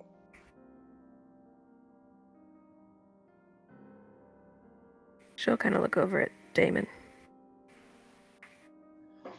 Yes, Big Pete. I was wondering, do you know of any ships or merchants who might need extra muscle on board? You just want to go for a ride? Something like that, yes. I mean, you're free to, be, a robot on any ship that leaves this port as far as I'm concerned. That said, since you don't consume food or whatnot, you're pretty low, impact on the ship. And, every ship could use a little bit more defense. But are you looking for, a bit of adventure, or are you just looking to sail around and get a view of Firedrake Bay? Well, I suppose there's nothing wrong with checking out Firedrake Bay, but the more adventurous, the better in this case. Well, he kind of looks over at the assistant and he nods to her, and the assistant pulls out like a contract and he hands it. He said, "Just sign this contract today. Orders of Miliardo, sending out a crew of people looking for monsters to hunt in the bay. Bring back proof of killing them. You earn a little bit of coin." These folks have already signed off. Fella by the name of Bob Newman. You might find him down at the port. I will just, I guess, briefly look at the contract, but pretty much I'm just going to be like, that sounds perfect, and This, sign right away. yeah, the contract is for Bob Newman and his crew of, let me see, where the fuck did I put that? A crew, and it's listed as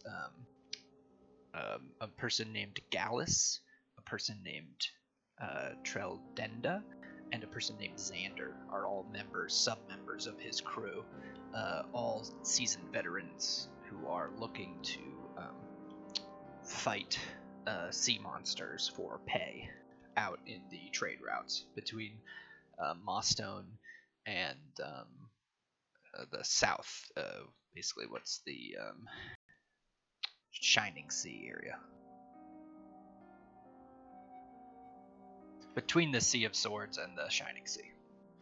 Is there, like, in this contract, is there any, like, reference to, like, term of service or anything, just so I, like, as Damon know and can maybe inform Isolde that, like, this is how long they're going to be expecting me there. Yeah, they're expected results in 4 weeks' time, and if they don't come back with anything, they don't get paid. Okay, I'll just turn to Hilda and say, 4 weeks. That should be not too long, should it? No, I think that is fine.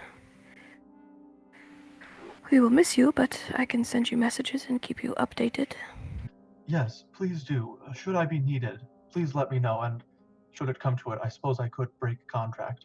And I'll try and say that quietly so that, like, maybe Big Pete doesn't hear me talking about breaking contract. I think you'd be able to deduce that these people signed the contract and that you're not technically on it. So that sort of speaks to the fact that you weren't looking for monetary compensation. Okay, right on. And then yeah, I'm just gonna like agree, like hunting monsters in the bay, like the bay and the sea. That's exactly what I'm looking for right now. So, Damon still seems like pretty even keeled, but you can tell he's like a little bit excited. He says, "Well, you'll find him down at the docks. Anybody you ask will know where he is. But he's a old-looking, crotchety fellow with a big mustache. He's got a dog that's sort of made out of, well, your types." Kind of like gestures in a circle at you. Perfect. And his name was Bob. What was it again? I don't know if it's Newman or Newman or Woman. It's hard to tell with these foreigners coming in these days. Bob Newman. Excellent. Thank you, Big Pete. Yeah, well, happy to help. Then he turns to the rest of you. Anything I can do you for? I'm alright. It is awfully nice to see you. I hope that everything is going well with the city and your new job. I guess it's not new anymore. It's quite a shit show if you ask me, but well, that's how things usually are around here. Because of all the new trade? Yeah. Now Well, I that's gotta a deal with shame. trade routes halfway across the world. Importing goods, building ships with foreign materials. It's a goddamn mess. Sometimes I miss the days of just stealing shit. Understandable. And how is Miliardo handling all the new business? Oh, Miliardo. I mean, he's practically royalty around here. I guess technically he is royalty, but he's quite well. He's been, gallivanting around as he's wont to do.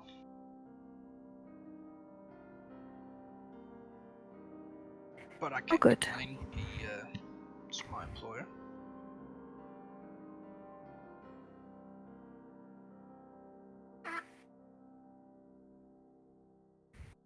She'll just kind of thank him for the information and I guess write down Joaf's address and stuff. I don't think she had anything from Joaf to give to Big Pete. I don't think so, but if there was, Yeah, at she'll one do point, that. Big Pete's like, Did Joe send anything? Anything from the trip for big old Pete here?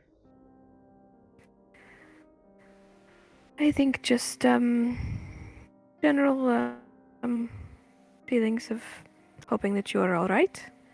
So I think he would echo the sentiment of wishing that you could go back to just stealing things. This all seems a bit, I don't know, a bit above boards Well, for sorry. Joaf's taste. We all have to evolve in these trying times. And I imagine It is- whatever Johoff got up to up north and saving all the orphans is, well, it ain't stealing either. It is very true, and I did not mean it as a judgment, only as, perhaps a bit of nostalgia. Things do change, Yeah, and I'm glad that you're well. he clearly hasn't, Tim. That's pretty fair assumption. Well, if you need anything from me, you can always come visit. Also, free stay here at the Lee Wind if you need it.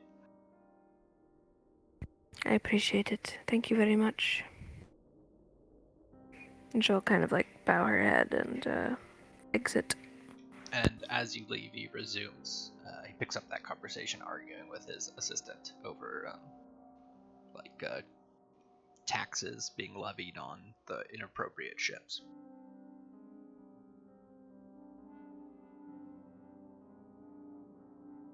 And you guys are in the bar of the Lee Wind, which no longer has a sticky floor when you walk.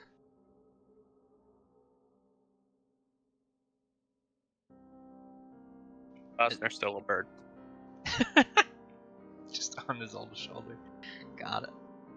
Okay. As you walk down the streets, you notice pigeons and gulls flying away, terrified of you.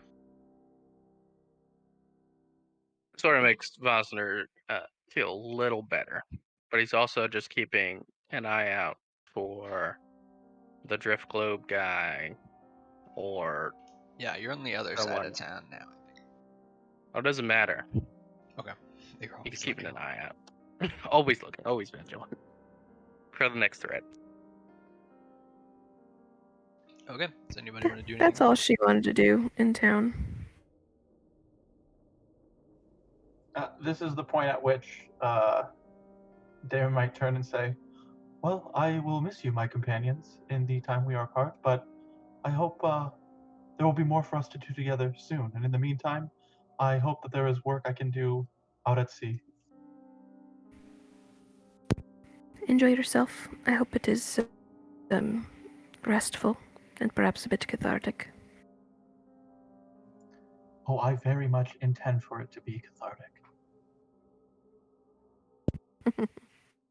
And I'm guessing you're not spending your guys' collective wealth right now? Or buying, maybe you'll do that at the end or the start of your next arc or something? Yeah, that would probably be a right before we head out somewhere kind of thing. Got it. I was just saying that because Damon's about to head out, But yeah, I would have grabbed Inferno. I would have reattuned to Inferno. Okay. But the other two great swords I would have left in the bag of holding. Got it, in case you die. Okay. Correct. Okay.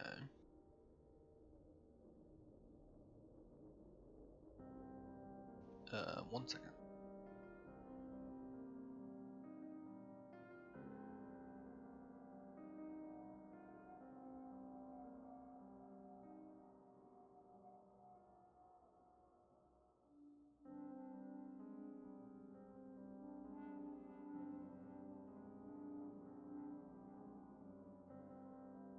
Okay.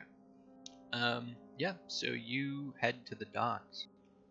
And, let me see if I can get dock music.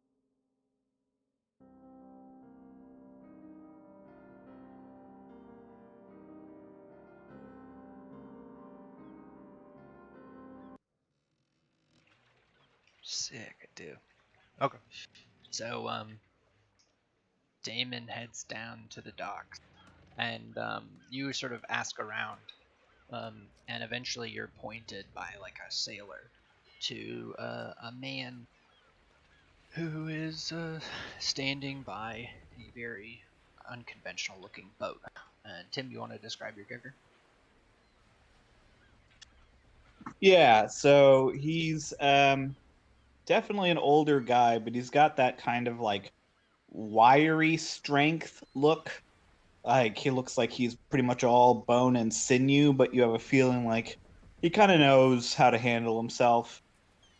He is just filthy. He's wearing a pair of overalls, and yeah, there he is.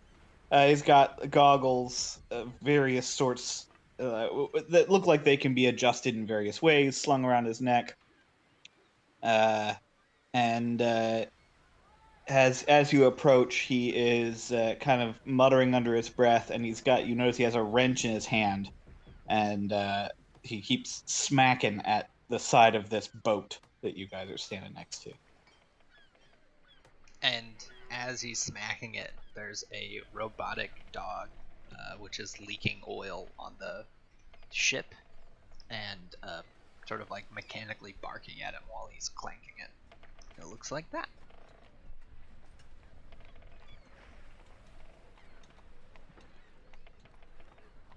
Pardon me, are you Bob Newman? He stops banging on the side of the ship and turns slowly around and kind of looks you up and down and just goes, "Well, hell, ain't you a pretty sight?" Yes, thank you. I like your companion as well. The dog barks fondly at you. Shut it, Rufus. Do they have a designation? I'm sorry, you're gonna have to be a little more clear about your words. What you asking now? A name. Does the companion have a name? Yeah, well, I calls him Rufus, but asshole, little shit, whatever he wants. You remind me somewhat of someone I knew. Tell me, how many of these Rufuses have you had? Oh, just the one. He's I just keep on a bit falls off, and I fix it up. Whatever I can find sitting around. So I guess it's just the one. There is something heartening about that. Tell me, can you point me in the direction of Bob Newman? I am looking for a Bob Newman. He extends a wiry hand and goes, "Name's Robert Newman, but my friends call me Bob." Oh, yes, Robert, hello. And I will take his hand and grab, maybe slightly too hard because I have the gauntlets on and I'm not fully used to them yet. Sweet Jesus, let go. Oh, my apologies. I was pointed in your direction by the dockmaster. I hear you're headed into the bay to hunt monsters. Yeah, that's about the long and short of it. Got a contract with that uppity asshole, Big Pete. Yes, well, I hoped I might be able to join you. I'm interested in hunting monsters in the bay myself.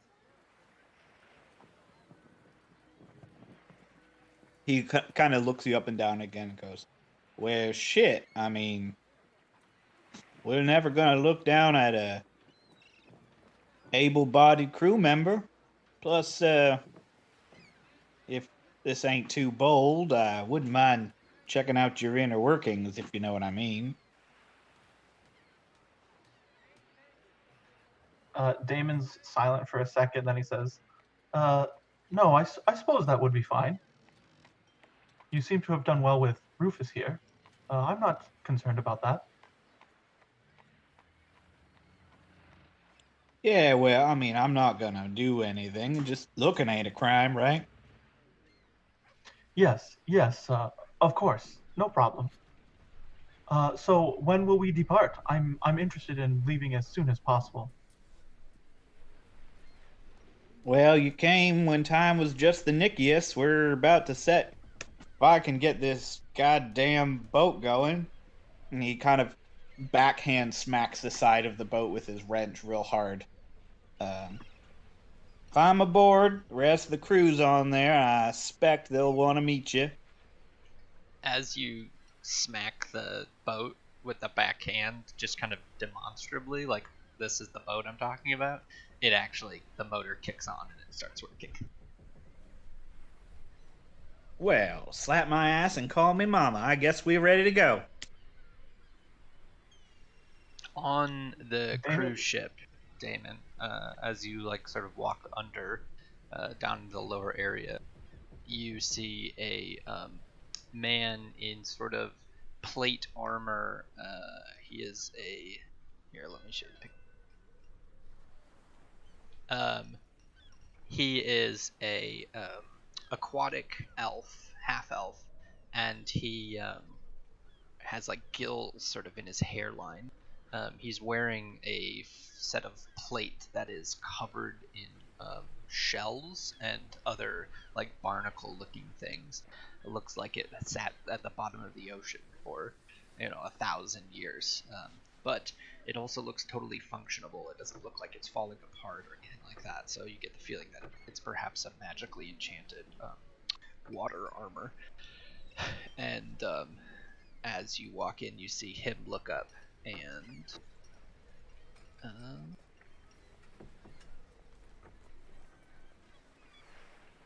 you also see sitting next to him a sort of painted woman, a barbarian-looking woman with sort of simple clothes on, not wearing all that much, with blue paint all over her face, and she has a massive great axe sort of strapped onto her back, and she's playing cards and sort of cursing at this other figure,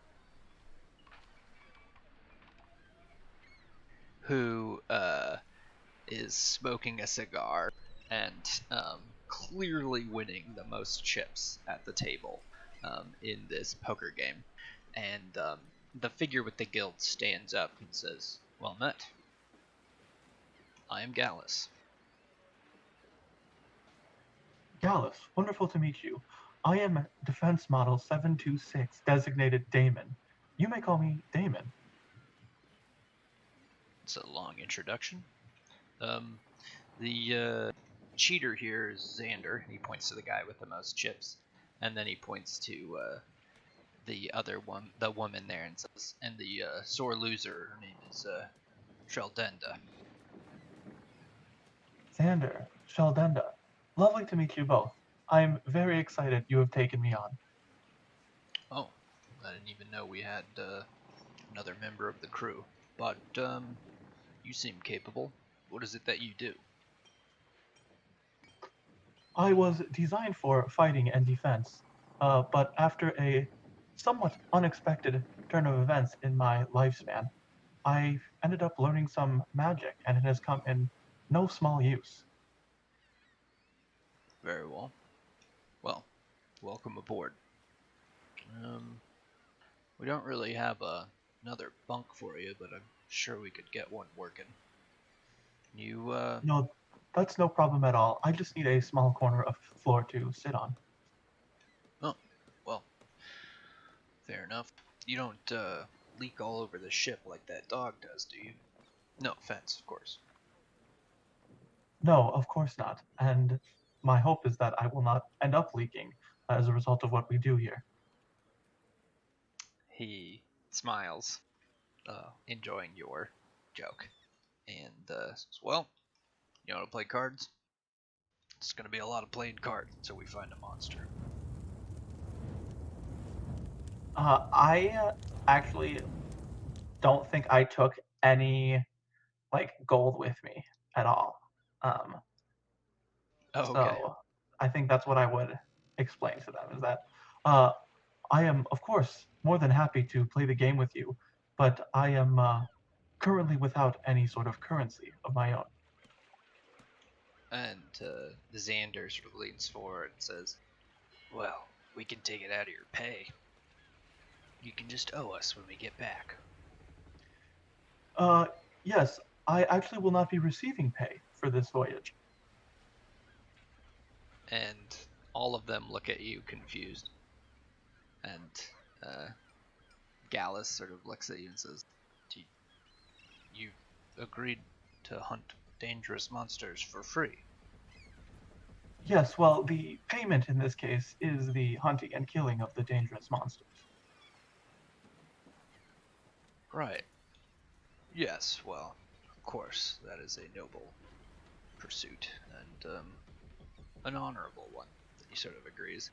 And you hear the dwarf under his breath say, "A stupid one." I'm just going to kind of ignore that and say, yes, particularly sea monsters, I enjoy killing them very much. The opportunity is one I simply could not pass up now that I have some free time.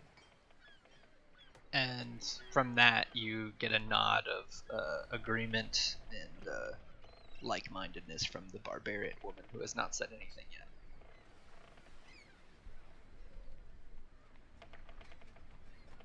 And is there anything else you'd want to do before with this crew before sort of like abstracting away? No, I mean, like, if they, want to, like, spot me something to, like, learn and play the game with them, I'll do that. But otherwise, I'll just, like, sit down and watch. Yeah. Okay. So they spot you, a little bit of money. I think Xander does, with the hopes of getting you in severe debt. And then yeah, if you want to play, make a investigation check. Let's see what all it would take. It would be investigation, perception, intimidation, insight, and persuasion. So all of those together, sort of like a...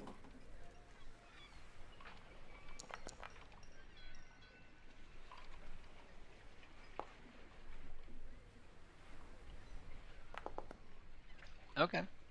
So, you beat all of them except for Xander for the most part. For the next few weeks, you play a lot of poker, and you aren't able to bluff or call people's bluffs, and you also don't notice when Xander cheats. But you are able to grasp the concept of the game and play strategically so that you end up ahead, even if you're not the chip winner. I like this game. It calls for the unity of several different skills. And you say that as like other people are losing, clearly with inferior skills, and there's sort of like a grumpy harumph from the barbarian who gets up and walks away, and then like hits something with her axe. To the remaining members, I'll say, I hope I did not give offense. I was simply expressing my own enjoyment. My apologies. And Gallus says, "Best not to share your enjoyment when other people are clearly not enjoying things, but that's all right. She'll get over it." When she hits the things with her axe, you hear Bob yell from up behind on the ship, "Stop hitting my ship!" The barbarian just sort of grumbles and goes about her business.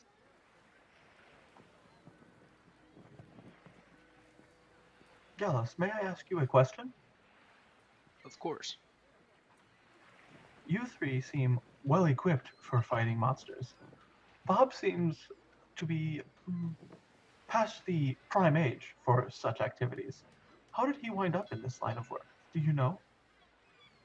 Oh, Bob's a inventor type. We made this ship here we're using, so somebody needs to get us out to the sea monsters. And I think you'll find he's pretty capable in a pinch. I suppose I should know at this point to not judge people's prowess based on what they look like. I have known formidable individuals in less than formidable packages.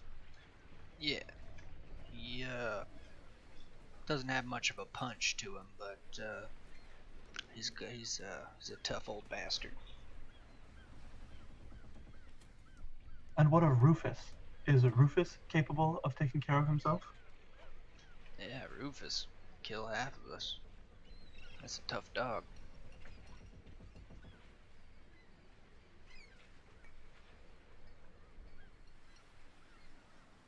I don't suppose there is any concern that he may go overboard. Ah, nah. Bob puts him on a chain. If he goes into the water, he just pulls him back up. Yes, simple but effective.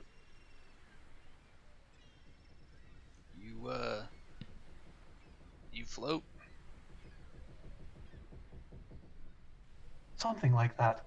And if I happen to sink, it's not the end of the world in my case. Right.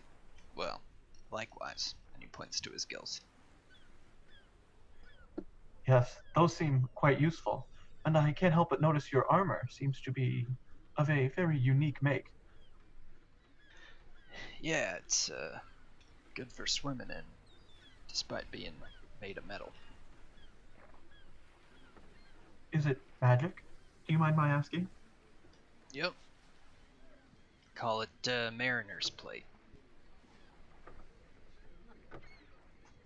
That is very interesting. And where did you acquire it? Oh, found it off the hoard of a dragon turtle, actually. I don't suppose that was with this crew. No, that was a while back. Different crew. Yes, I imagine it could be quite exciting to find a dragon turtle, though not exactly what I hope to find on this voyage. Says, look, if you ever run into one, best just pay the toll and leave them alone. They're not usually worth it. I will bear that in mind, should I come across one. Okay. Is there anything else you wanted to chat with these people about? Nah, we can pretty much abstract away now, I think. All right. So, the rest of you, what do you do? Are you heading to Candlekeep now? I guess so. Okay. Yeah. I guess if we're not going right away, like if we're leaving it the next day or so, Vosner will use one of his wild shapes to stalk the hell out of the drift globe guy. Okay. Oh my god. You can roll another perception roll with, I'm going to say disadvantage, because you don't even know where to begin looking for this guy. I guess you could check the market to see if he came back there. Yeah. I mean, he would generally go to the market. But yeah. Disadvantage, you said? Yeah. Alright. Come on, 2 natural 20. Control.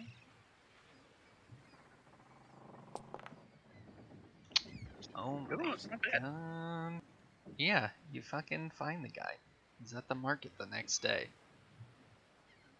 He's saying, drift globes. And then yeah, what do you do? Oh, go ahead. No, what do you do?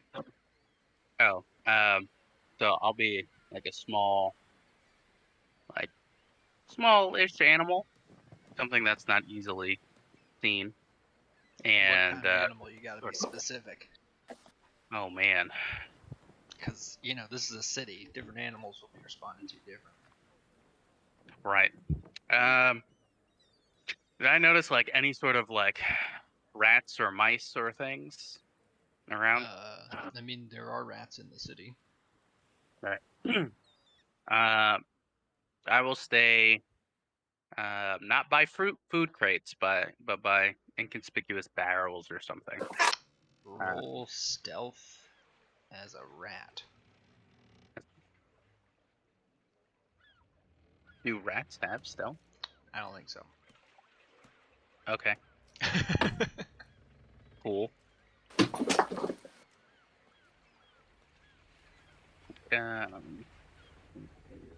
Advantage? Yeah. I don't think your boots apply in your form, do they? I mean, they're magic boots. Yeah. All right. Yeah, you also you sneak past and then you get up to the guy selling the drift gloves. Then what? Essentially, since I can stay wild shape for a long time, I just want to follow him as far as I can. He spends the whole day selling drift gloves and not selling very many. So at the end of the day, does he just stay in the market? Where does he No, go? he eventually goes home to his small house in the foreign district, and you watch him like go inside the house and have an argument with his wife about how he hasn't sold any drift gloves in a long time. Nice. And she's about to leave him for the guy who sells tridents down at the market because he's been very successful, and there's a whole domestic dispute that happens, and you just witness all of it as a rat outside their house. Sort of feels bad, but don't want to get in between a married couple. Could I scout around the house and see if there's like ways to get inside? Yeah, roll survival.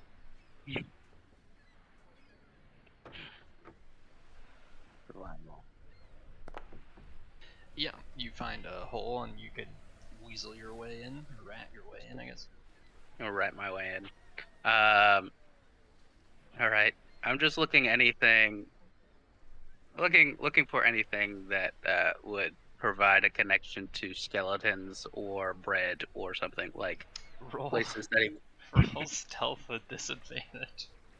Darn it. Sneaking around somebody's brightly lit house in the evening.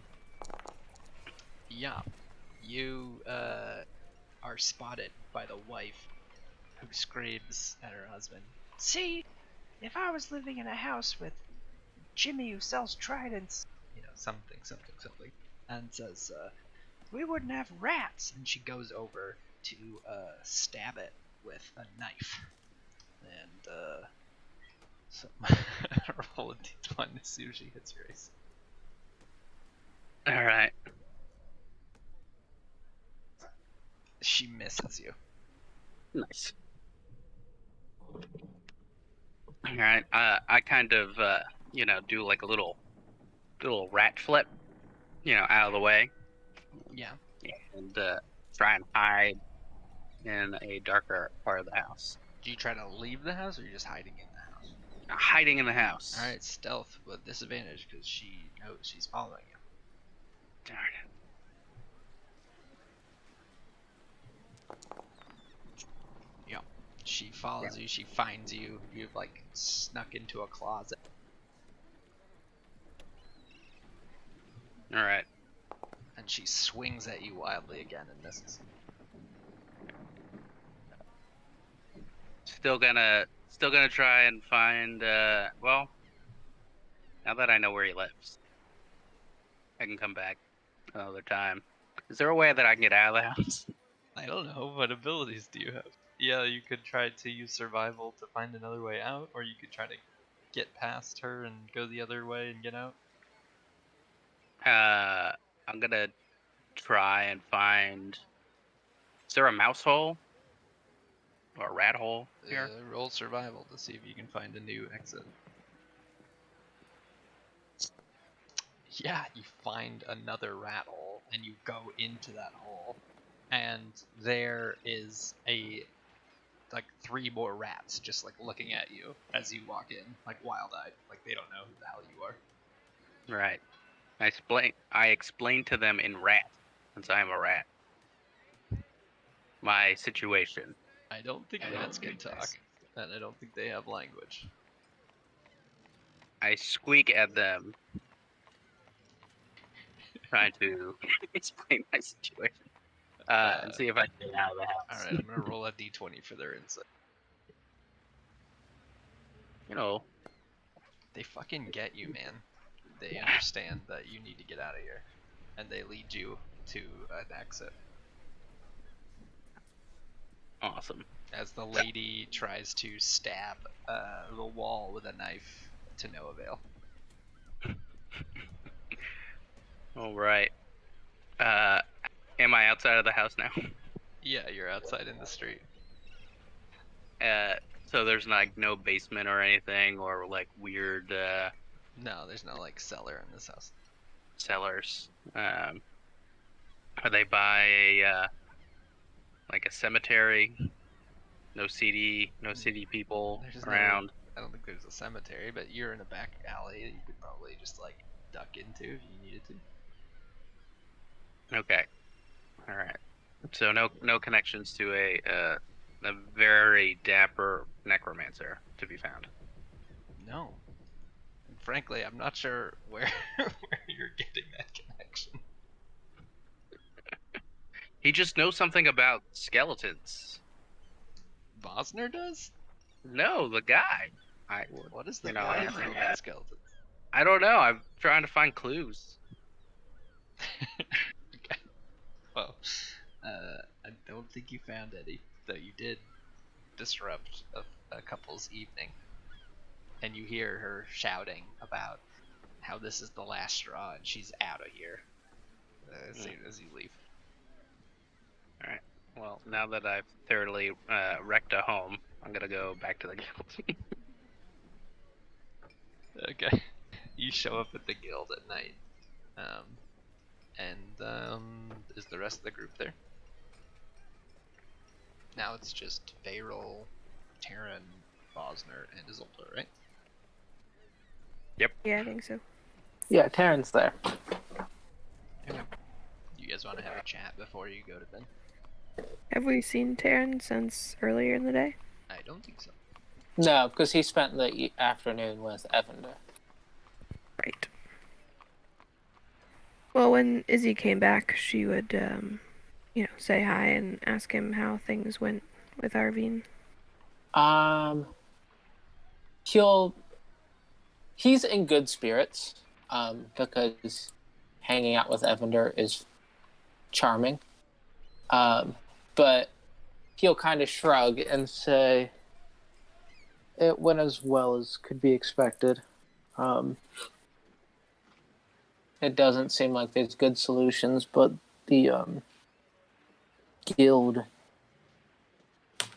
isn't worried about me turning evil on them or anything. So I'm good with the guild right now, at the very least. That's good. I'm glad that the situations you're worried about won't be an issue.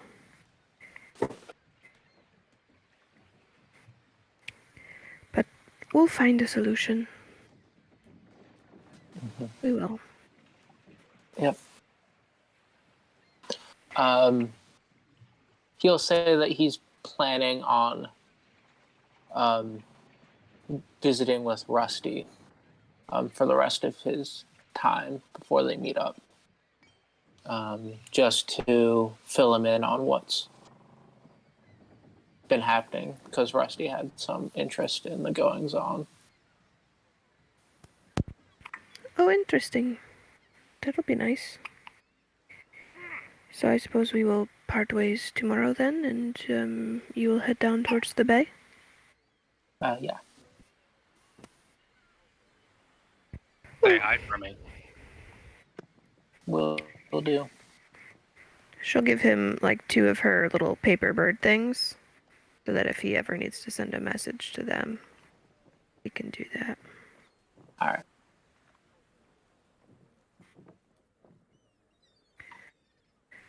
And I suppose the other 3 of us will be going to Candlekeep in the morning.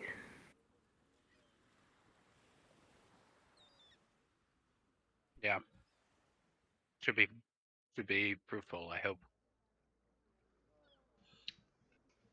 Varel chimes in and says, in order to gain admission to the library, one must offer a unique book in exchange. Unique book? Yes, the library is always growing, and the only way you get admission is to bring contribution. I'm not sure What that I about a have a unique tapestry? book. What are their takes on ancient tapestries? I don't know, but perhaps that may do. It is a work of history. We've got 6 of them.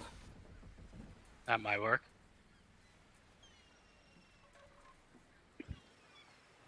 We have some old ass books at one point. You do. You had 3 Netherese books. Who Oh, yeah, has we- those? They should be in like old. it was in like the group loot in the base. You had it in your like group stash. Group loot. Yeah. Because Boss loot. Yeah. who was reading them? I think Oh, it's Damon under was reading them. books in our notes tab. Yeah. Gotcha. Okay. We It's still the have anybody- goddess. I don't think anybody Mistral. read them. You just got them.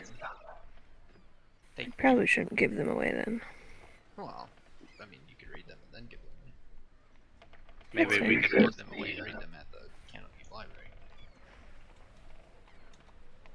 You should donate them and then immediately check them out, I think. Farrell says that is allowed. Sounds like something Missile would do. And then forget to return them. Exactly. Well, there are 3 of us, and we have 3 books, so that could work out nicely. Unless you had another contribution already planned, Farrell? No, I do not need to contribute. I am a member. I was speaking about you. Oh. Alright. Well then, perhaps we'll keep the book on portals, and, donate the other 2. Very well. Yeah. And he looks at you and says, "Shall I drop the circle tonight, or shall we wait till the morning?" I would prefer to wait until the morning. I haven't slept here in a long time, and I think it would be quite nice. Okay. So you guys agreed to stay the night? I don't know why I'm still playing port music. Oh, let me see. Is Pickanip around? I was wondering. Well, he won't be able to fashion armor real fast, would he? I mean, you can put it in order and have it done when you come back. What do you want? Since I have those adult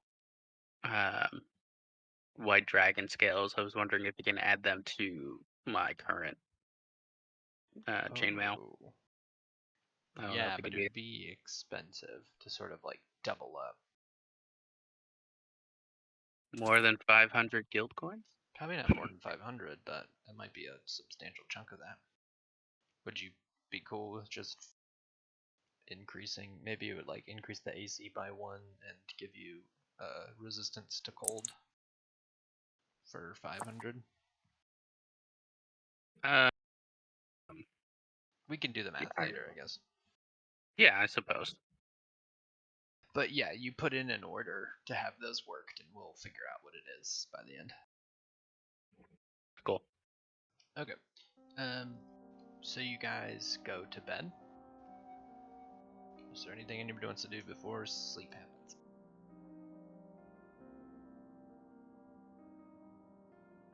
Seeing none.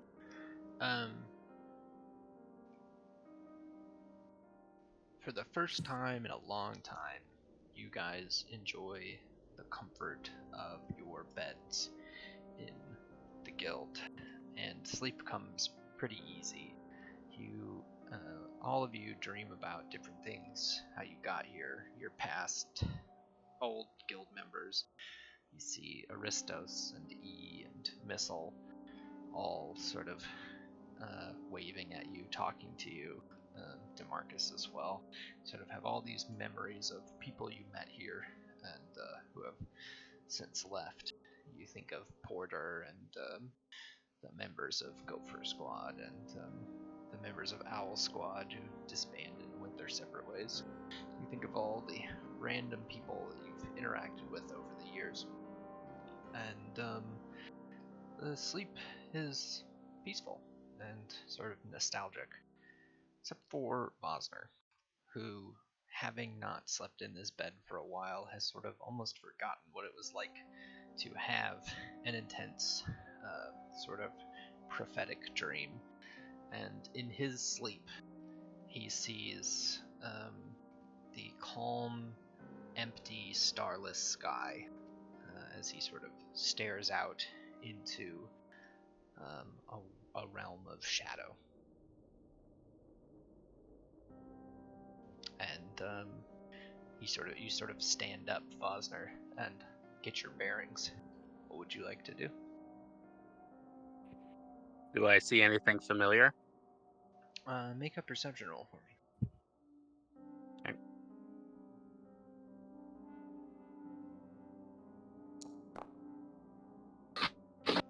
In the distance, you see massive towers in a sprawling sort of castle, and sort of barely, just barely, you can make out the shape of strange winged creatures sort of flying in a circular pattern around the spires, just barely out of vision.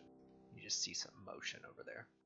But again, the darkness is so encompassing that it's hard to see, and you think for a moment perhaps what you saw was just a trick of the light, the little light that there is on the fog in the air. I'm gonna walk towards what I thought I saw. Yeah, and you walk for quite a while through treacherous terrain, sort of going up and down hills, down winding paths, getting closer and closer, and the task begins to feel very draining on you. Make an athletics roll for me.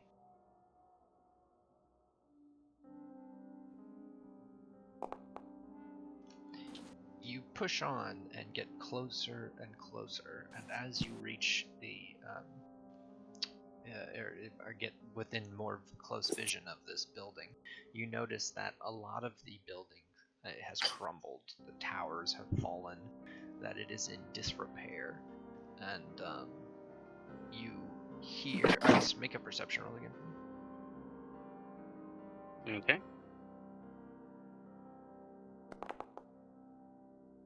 You hear a faint howling on the wind. You're not sure if it's the wind itself or a beast looming in the distance in the dark. And with that sound, you wake up, and it is morning, and your tray of breakfast preferences has arrived.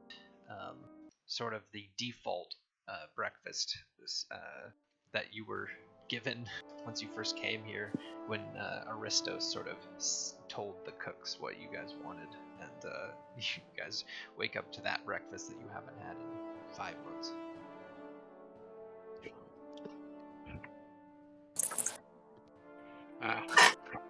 Then things never change. Could I remember if that building that I walked to in my dream was familiar? Roll a history check for me.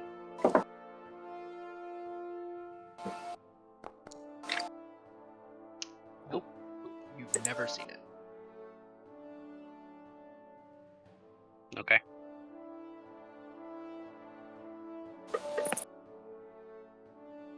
And Veyrol, you guys wake up and realize Veyrol has been up for a while, and he is eating a scone and drinking coffee, sipping imperceptibly as he does.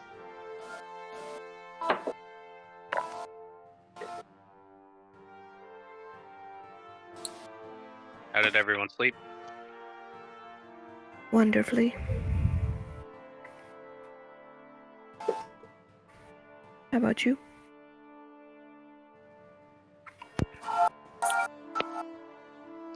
As well as I could. Been a long time since I've slept here. So, yeah.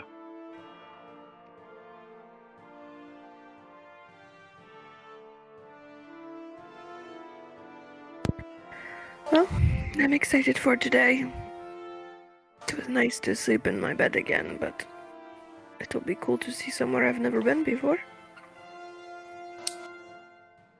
And you, Varel looks up and says, "Shall I prepare the circle?"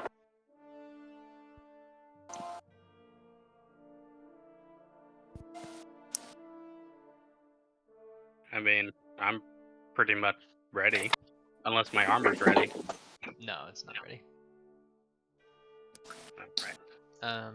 Okay. So Varel draws the circle to the teleportation spot in Candlekeep, and carefully draws it. It takes him a long time, and then turns to the rest of you and says, "Well,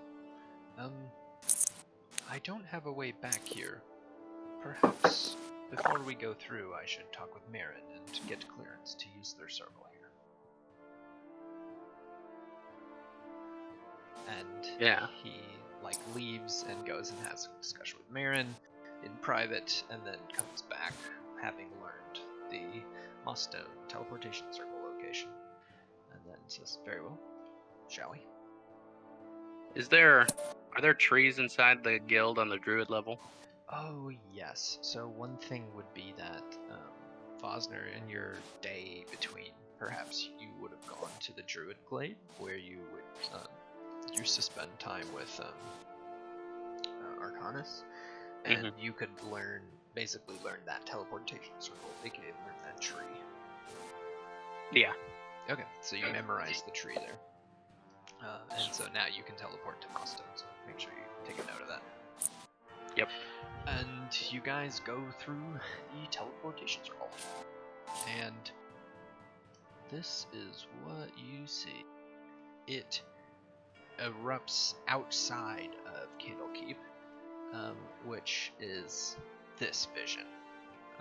You blink into existence on some craggy outcropping and have to walk a long distance on winding paths. And Joj. Anyways, you arrive there, and Varel says, "Well, it's not far from here." And he points to it and begins walking down the path. A very intimidating city. Yes. Well, it's not a city, it's a library. The whole area here? This is all a library? He points and says, "Well, that right there is the guard outpost. That over there is where they make the clothing, the robes. That is a sleeping hall. There's a dining hall, and the rest of it is a library." Oh, wow. And he continues down the path. Bosner, from your perspective, you recognize something familiar about this place. It appears to be a very nice, shiny, and well put together and very bright version of the city you saw in your dreams. Are they each of the dreams? What do you mean? So would it also match my dreams prior? Not your dreams prior. You saw something else in this. Okay. But for the first time, you recognize the place that you saw in your dreams. And I'll sort of grab onto Isilda's forearm and said, "I've seen this place before. I had a dream last night. Much like my other ones. Dark, starless night. But this place was in complete disrepair." Like it had been destroyed? Like it had been destroyed, but also in ruins after some time. How odd. Yeah. Should we look into this more? I certainly think so. I mean, so far your dreams have foretold future events. Maybe it is something that we should talk to Marin about. Yeah.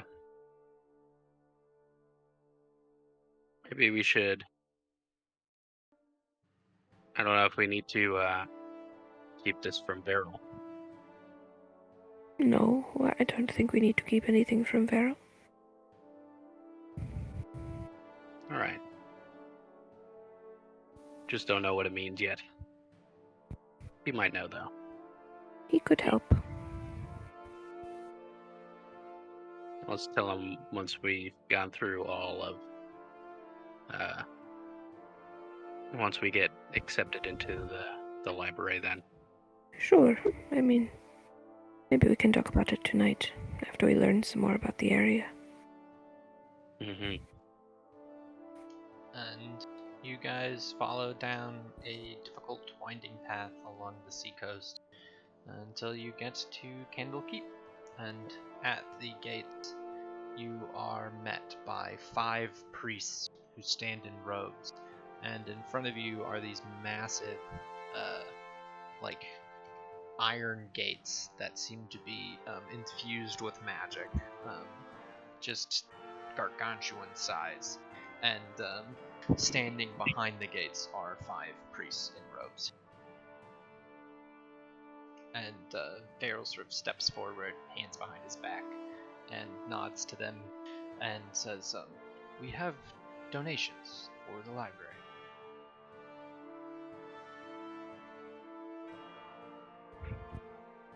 Yeah, I'll take out book 1 and book 3 from our list. And you hand them over, and they look at them and say, they are unique contributions. Welcome to the library. And the gates open, and you guys sort of walk in. And as you walk into a massive courtyard, you can see some of the things that Beryl was mentioning, like a mess hall and people walking around that don't seem to be sort of librarians by trade or scholars. They're just sort of normal people taking care of the grounds and stuff. But you do see a number of people in pristine robes walking around, some who look of very high import. And Beryl leads you through sort of a maze of steps and stairs that lead through back alley sort of ways until he brings you to a massive library with marble, sort of like gold and marble walls and massive doors. And he approaches the door and puts his hand on it, and the door opens. And you guys walk on in. Inside the library, you see just like floor to ceiling, and the ceiling is 50 feet up of just books. You see scribes who have levitate casted on them, who are just sort of like hovering up by the books and sort of pulling themselves along to sort books by using their like zero gravity, just like hovering around. Some people are flying, literally, around and placing books away or grabbing books for people. It is a very quiet but very complex and sort of busy space.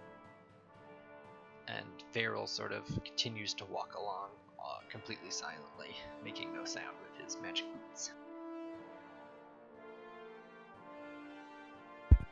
This is all very impressive. How would one even begin to know where to start looking for a particular bit of information? Varel turns to you and says, oh, well, you won't have to do the looking, fortunately. They have people for that. And he points to the sort of scribes flying around. And he leads you past this sort of grand opening library, just wall-to-ceiling books. and into a sort of smaller office, and he knocks on the door, and the door opens, and he brings you with him to meet. Oh shit! Did I not bring? Oh, I don't have the art ready for that. Sorry. You see a old man with a white beard down to his belly in pristine, like silver and gold robes, and Beryl says, "This is Teth Terrell, the first reader," and says, "Teth Terrell, it is a pleasure to see you again. This is Isolde and Vosner." And he looks up from his books and sort of smiles pleasantly and says, "Welcome to the library. How may I help you?" And Beryl sort of turns and says, "I have business with the wizards, but they need your help with research. I trust you can assist them in that." And he says, "Very much." And Beryl sort of looks to you and says, "You're in good hands," or I guess in his voice, "You're in good hands. I will see you at my in my room, I guess, later, my chambers, later this evening." And he starts walking away. Cool. And you are left in the room with a very old man who is reading a very massive book. And he sort of says, "Very well, I will have a scribe assigned to you." And he sort of like thumbs through like a massive tome of like names of people. And he says, "Yes, Parmac, very well." And he, you see him cast the message spell, or the sending spell to someone and says, "Parmac, your assistance is needed in the first reader's room." And in walks a young man, about 25 years old, who is holding one book in one hand and another book in the other hand, and is sort of reading one while like holding his place in a different one. And he sort of like walks into the room, but he overshoots it and hits the wall next to you. Says, I'm so sorry. Parmac here. How can I help you?"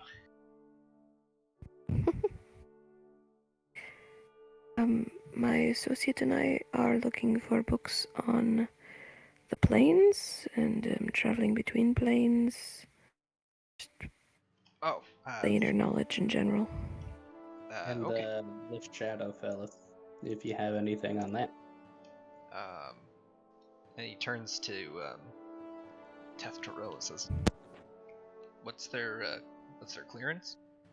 And he says, "Only unrestricted."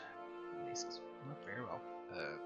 Come with me." And he hands, he says, "Hold this for me." And he hands Vosner one of the books awkwardly and says, "Don't lose that spot. I need that spot." And then he sort of like rushes you towards the section and has you sit down at the library and leaves to go fetch you books.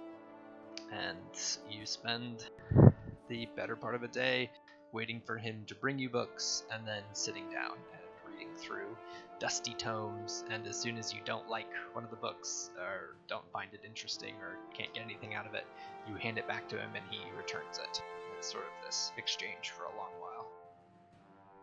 Cool. Both of you make an investigation check.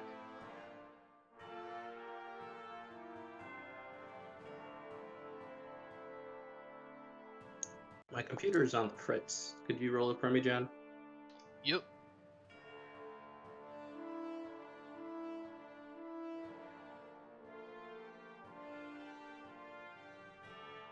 Okay. The two of you very much struggle to find a text that answers your questions. You're dealing with basic stuff here. You're really just trying to learn, just the basics of how the planes work. And yeah, is there anything else you want to do?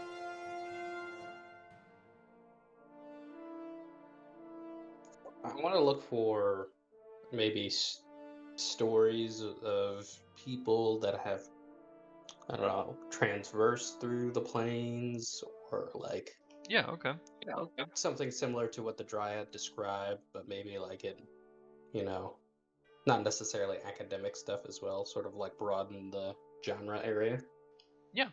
Okay. So I'll say that over the next, eventually, you guys sort of hit a dead end. It's a pretty bad day of research for your first day, and you eventually are led to Varyl's chambers, which have not been used in a while. And so, look, ooh, that's like way too big. That's so cool. Yeah, I don't know why it's like so big though. Anyways, they look like that. And it's a little bit cobwebbed over, which he prestidigitates and gets rid of immediately.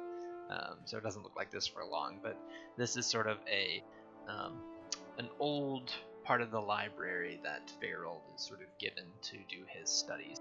And you see Varyl wearing a different set of robes than the ones he came in on.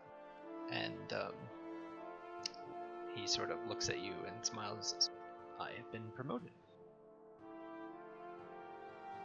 From what to what? Well, apprentice to master. Oh. That's, ironic, considering our conversation yesterday. Yes, well, it was only a matter of time, I suppose. And he winks at you. What does that mean? Is it, give us better clearance? Well, it gives me better clearance, but by virtue of that, yes. Tomorrow I will help you research. Good. I was a bit lost today. Yeah, it wasn't very fruitful. Did you read any of the Elvish texts by any chance?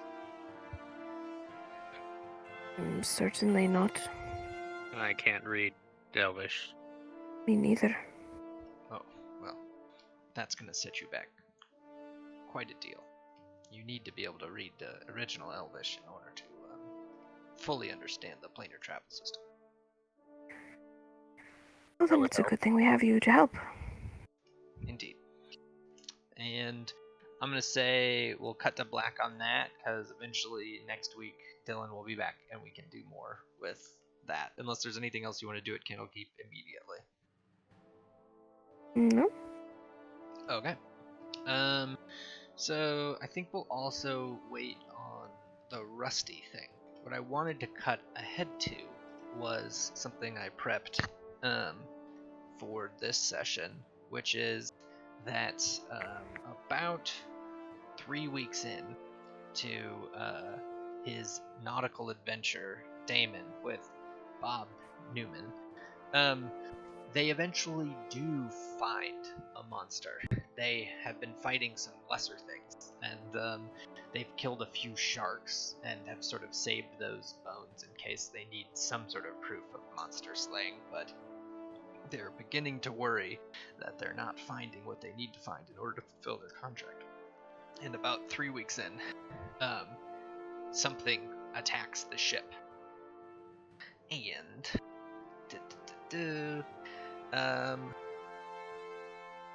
let's see. Let me go to the scene.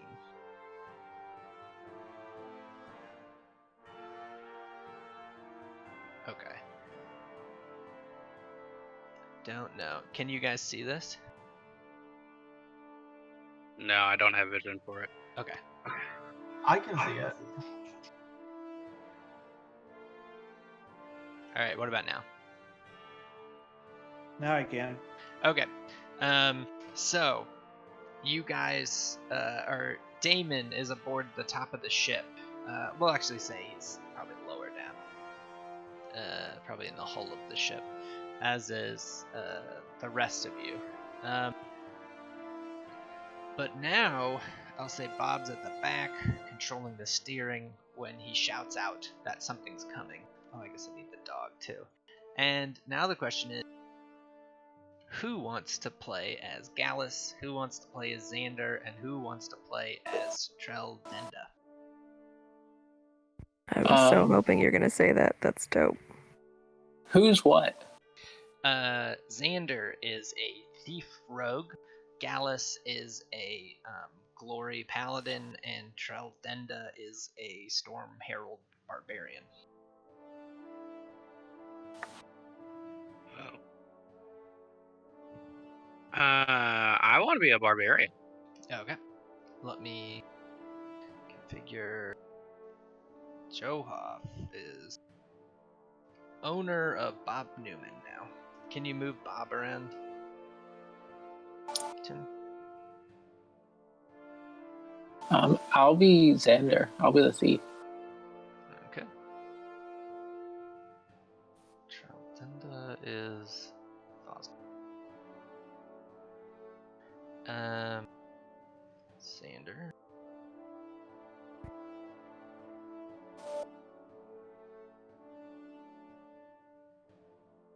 Goes to Stan. And is that alright, Laurel? Yeah. That you're okay. Gallus. Hell yeah.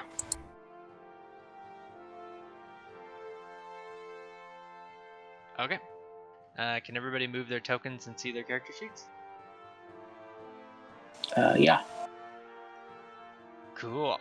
Okay, so I gave you guys some good magic equipment.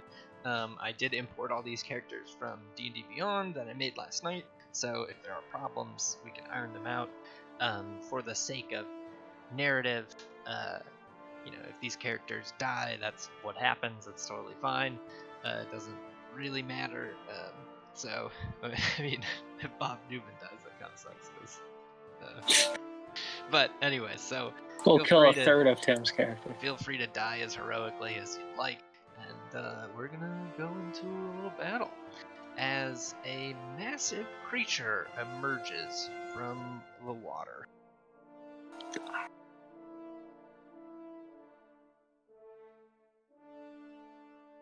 And here we go. Oof, not a good roll.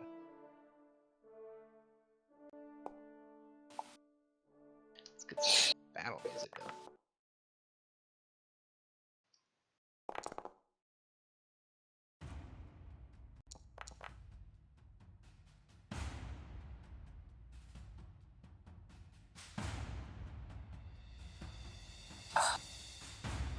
That is a nasty looking kraken.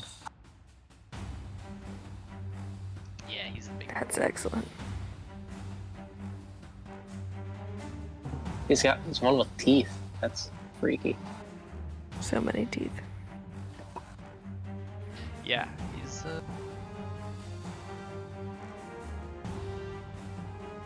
yeah, this is what he looks like. Oh shit.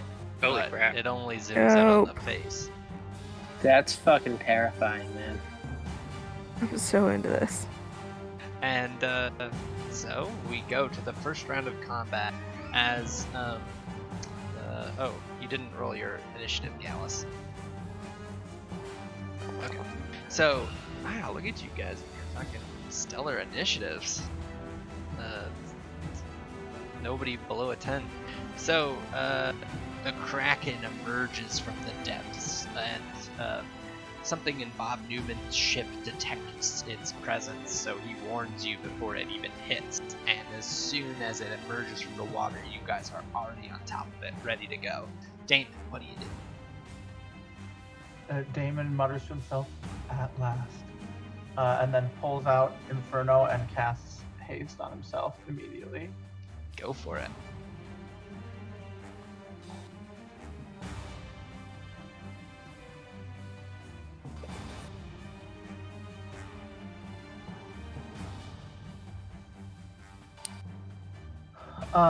And then let me see, how far is it to that ballista thing? Is that ballista on the front, like the bow of the ship, is that like loaded and ready to go? Yeah, you could use it if you want. Could I just sprint up here and like try and launch the one shot before I like Sure. start getting up close in earnest? Yeah, let me find a ballista in my ship. Yeah. You want me to shoot it for you? Yeah. Actually, I don't think I can do that. I'll put it on. Yeah, I'll put it on your character.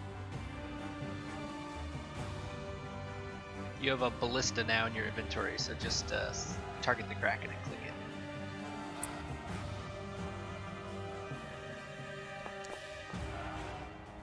Oh, yeah.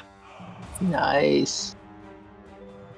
Yeah, and then I'm just going to take a couple more steps right to the railing, facing it, and light my sword. Okay. Yeah, you are hasted and hurled a ballista bolt at the Kraken, which is like sort of, it's got a line on it, so it's like tethered it towards the ship, so it can't run away from you. Bob Newman, what are you doing? Oh, you need your dog. Hold up. Give me my dog. There he is.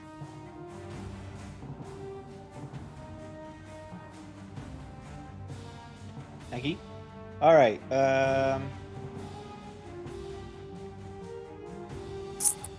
So Robert is going to step up to here, where he's got some piles of, basically kind of looks like cannonballs sitting along the side, and is going to cast Catapult on one of them at 5th level. Okay. I don't know how any of that works, but I hope it works in your character sheet. Yeah, I have to ask people to be patient, as I have never actually used Foundry with a spellcaster before. Oh my god. What a day. Oh. It's the best. It's wonderful. Yeah, it's a thing. Quick question though. Yeah, I don't see the token action bar actually. Do you not have that up either? I don't have one. Oh, let me see if I can find. Maybe it's like turned on.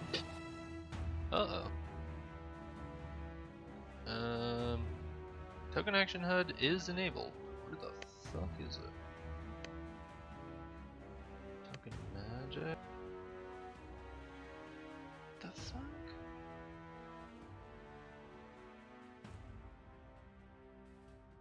I don't see it, so I don't know what the fuck just happened to it. Maybe we'll turn it off and turn it on again. It's gonna reset the server, sorry. I've heard good things about doing that.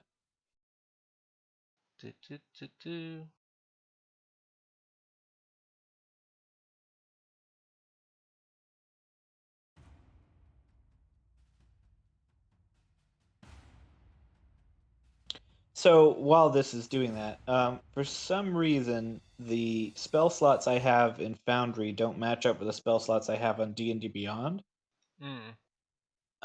So I think I'm guessing D&D Beyond is what I should trust here. So I'll kind of keep track of it, maybe.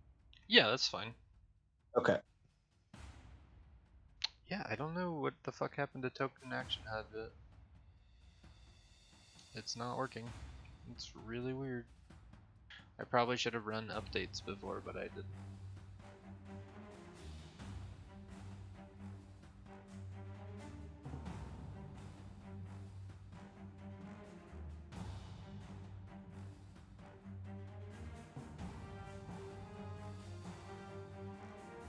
Strange.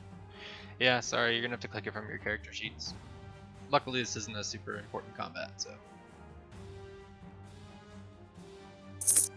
So yeah, if you target it and then just click the spell, it should work.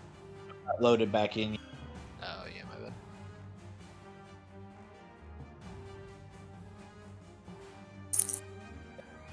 But in the meantime, if you want, you can do it. It's going to be an 18 Dex save, and if it fails, it's 7d8 damage.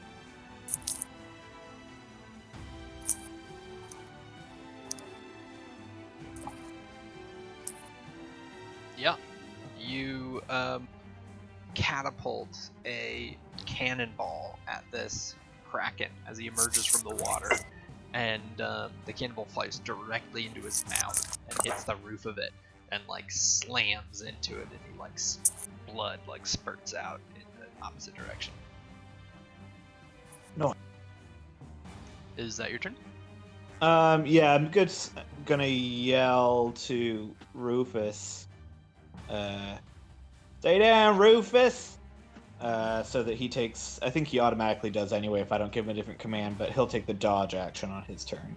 Okay. Is he getting closer to the Kraken at all, or no? At this point, he's going to stay right next to Bob. Got it. Okay.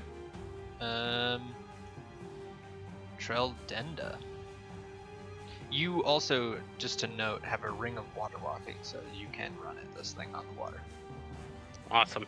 Well, with that, I would like to rage. Yeah. Bring up her character sheet. And, inventory.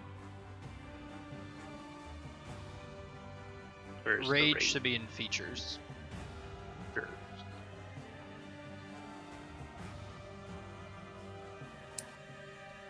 Where's the bill? Okay. That was my bonus action. What's my speed? 40 feet.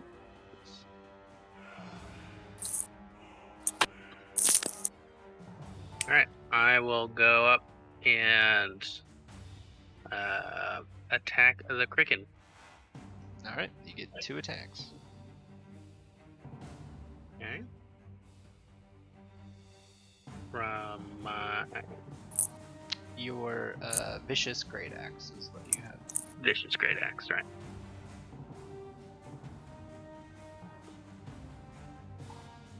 Yeah, I'll just do it like this. Yeah. And my second attack.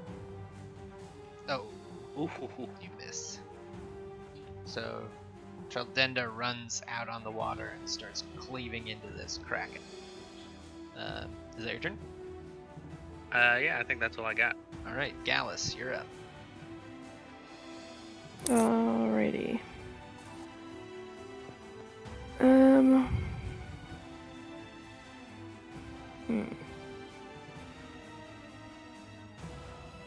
Okay. I am going to, I guess, also cast haste. Okay. And then I'm gonna move up this way.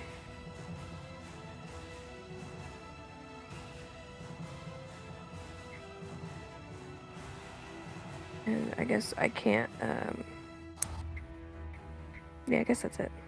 Well, okay, so first of all, as a half-elf but sea elf, you can swim. You have a high swim speed, so you can attack this thing in the water if you want. And you have a bludgeoning weapon, so it's fine. Okay. And with haste, you can get there. You're like really fast. So just Okay. if you were worried about that part. Yeah, I guess he will cast haste then, and then run off the side of the ship and dive into the water. And try Sweet. to attack this Kraken. Give it a swing.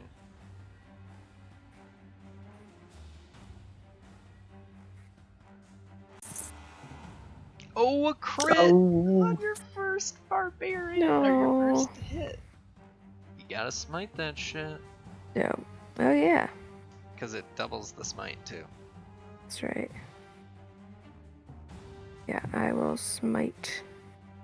I also have a bonus action, right? Yeah, I think so. Yep. It's not useful right now, but it might be useful in the future for that Yeah. inspiring smite feature. Mm. Anyway, I will use my regular smite and burn, I'll say, a second level spell slot. So that's 3d8. Yeah, I'm kind of imagining. What's that? I cracked myself up. Yeah, I was gonna say, I'm kind of imagining it's the Kraken. And roll 3 more. Actually, it should be, 3 more d8 for the crit.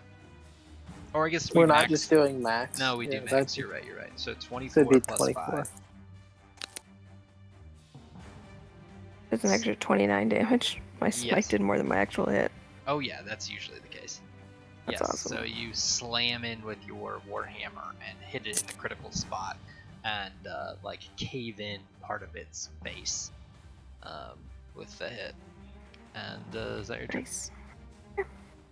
Nice. Let's see. Xander, you're up. Alright, well, Xander's gonna just pull out his crossbow and take a shot. I swear to God, if you crit. Did it roll? No. Did you? Attack. Okay. You hit. I guess Alright, let's do damage. Nice. And then I do sneak attack because it's in combat. Yep. Damage. Normal. Neck attack. Boom. Yeah. And then oh, he's going to run to the stairs. And then bonus action hide. So he's hiding behind the wall yeah. where the stairs go up. Smart. The Kraken is going to go. Let me actually roll the hide. Oh yeah, sure. I think I might have advantage. You might, but it doesn't matter anyways because the 19's gonna Okay. beat it. If the turn is over. Okay, so the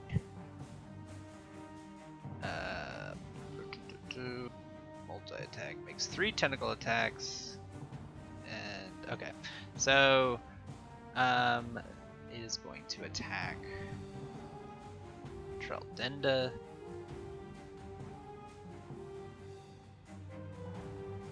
Hitting for 22, which is halved to 11, so give yourself back that health. It's going to hit. Oh, it crits on Gallus for 36 damage. Roll a concentration check for your haste. If he fails, does he sink? Is it a check or a save? Oh, con save, yeah, sorry. 22, yep, that makes it. And then the Kraken is going to swing with its wide range all the way at Damon.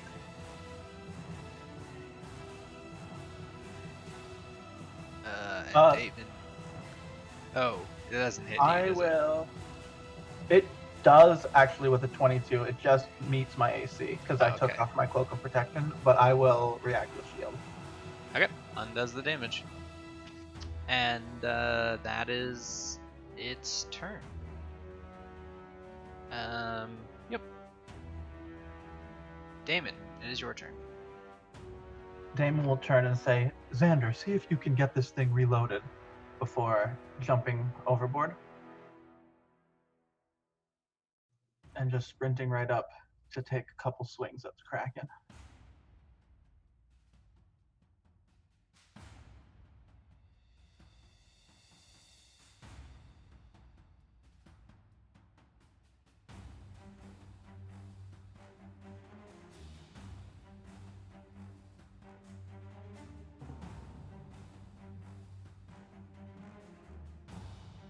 And that's my turn.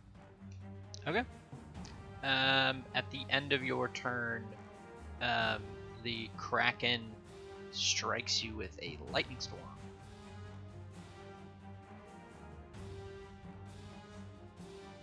And hits you for 22 damage, and you succeed the Constitution saving throw for concentration. And now it is Bob's turn. Right. So, Oh, I guess I'll say Traldenda and Trisalor, and Gallus are grappled right now. I forgot about that. Yeah, you are now in the one of the tentacles being held into the air. Nice. Okay. Bob, you're up. cute. Okay. I just wanted to check that with catapult, it doesn't make that thing into a magic object, right? No, it doesn't. Oh, it doesn't. Okay.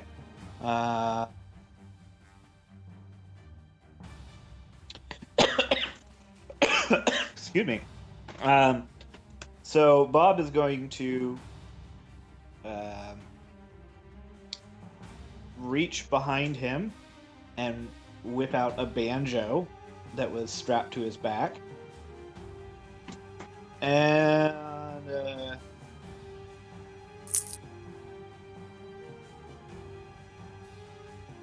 he's going to start singing and cast Bardic Inspiration on little, what's their face there? Trisalor. Gallus, yeah. Gallus. So I'm going to cast... Hang on. Put it in the chat. Not that I don't think anyone is unaware of how it works.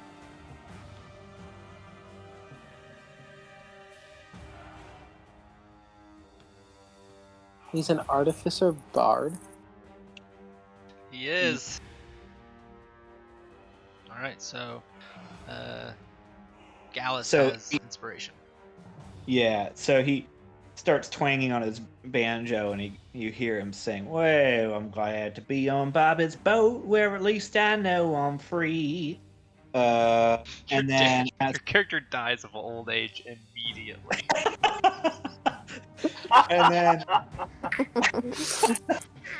that's a bonus action. As his action, he's kind of dancing sort of to his little song, and he just kicks one of the rocks that's there and casts Catapult at 4th level on it. Nice. Okay.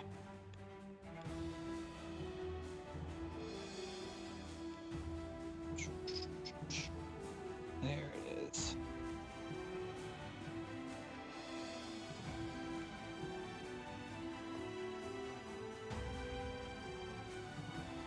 Damn. Bummer.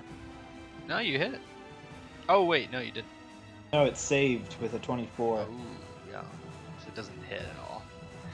Got it. Now it skips across the water, I think. Yeah. And just to be clear, Flash of Insight only works to add things. It doesn't take away, right?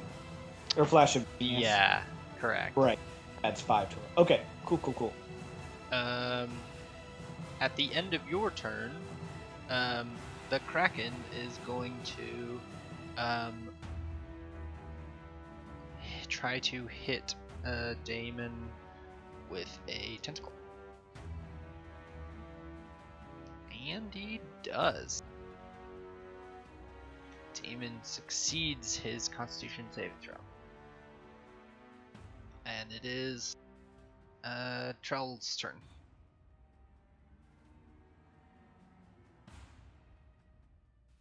Okay. So I am in this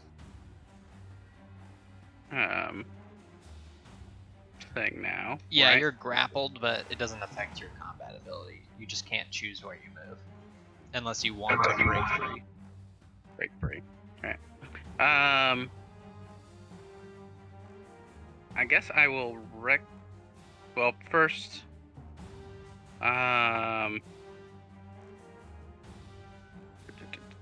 a bonus action, I gain.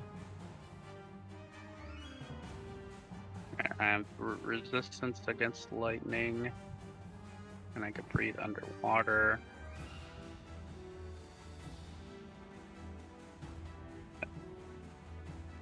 I thought I had another thing that I could do. Fast movement, primal path, feral instinct.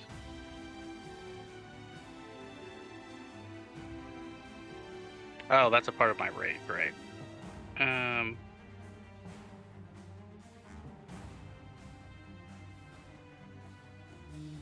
Oh, here it is. I am going to, as a bonus action, zap the Kraken Okay. with my Storm Aura. And makes a dex save. Did I have it targeted? Yeah. Yeah, I don't know if it's programmed correctly. It succeeds on the dex save. All right. So it's gonna take half damage. And it's lightning damage? Yeah. It is immune to lightning damage. All right. Well, that makes me even angrier. So I am going to recklessly attack Okay, yeah. the Kraken. So hold alt so- for advantage. Yeah, so for reckless attack, is it both attacks or is it just Both one attacks, yeah. Okay.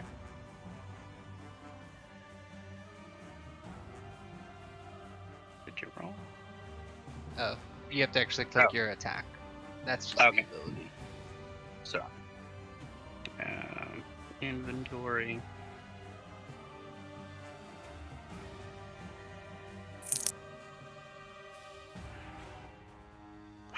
Bummer.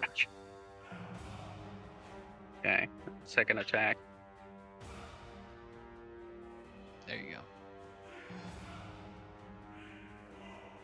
All right. I guess that's all I can do. Yeah. Okay. Gallus, it is your turn. Gallus is gonna yell out, "Thanks, Bob," and try to keep hitting this guy with his warhammer. So he gets 2 attacks on a regular attack. There. Oh yeah. Oh, so he gets 3 with haste. Right. So that's the first one, and he's gonna do a 2nd level smite on that. We'll make it a 1st level smite. So it's what, 2d8? 2d8, yep. There is a smite button in there.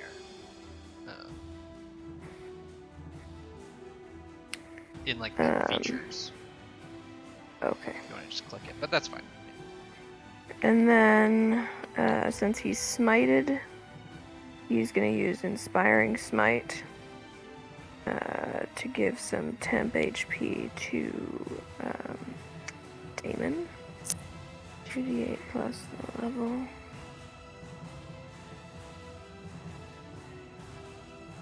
Nice. So it's 20 temp HP, and he's gonna say, "Keep up, new guy," and then he'll do the rest of his attacks. This one. And then the third one he's gonna put Bob's inspiration into, so if it misses, I'll add the d6. It hits anyway. Keep hitting. Yeah. And I think that's all I got. Okay. Xander, you're up. Alright, Xander is going to just kind of pop his head out above the stair and take another shot at this guy. Alt for advantage, right? Yes. Okay, so nothing happens when I hit standard roll, so. Right, so. Are you clicking the dice next to the Oh no, I was clicking the actual roll things. So. Yeah. So Just like damage. and then sneak attack. Sneak attack. Yow. Nice. Yeah, you shoot it in the eye with a And- crossbow bolt. How does the ballista work? It takes like basically 3 actions to load it, which is usually why there's 3 people manning one. That makes a lot of sense. He's gonna just duck down again. Gotcha. Nice. You are very hidden. It is the Kraken's turn, and he is going to bite at Damon.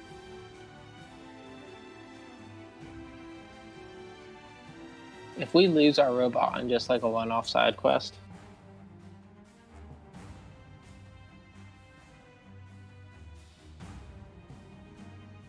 And Oh, shit. he bites deep into Damon, who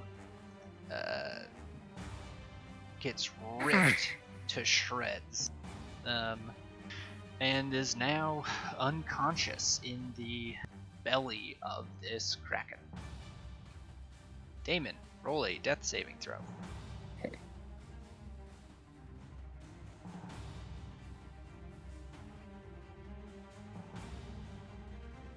That is one failure. Bob Newman, it is your turn. I'm assuming that Flash of Genius can't help with death saving throws, right? That wouldn't make much sense. I feel like maybe it could if you were like if he was in visual range, like in the future. Yeah. But I don't think I could see it working this way. That makes sense. All right.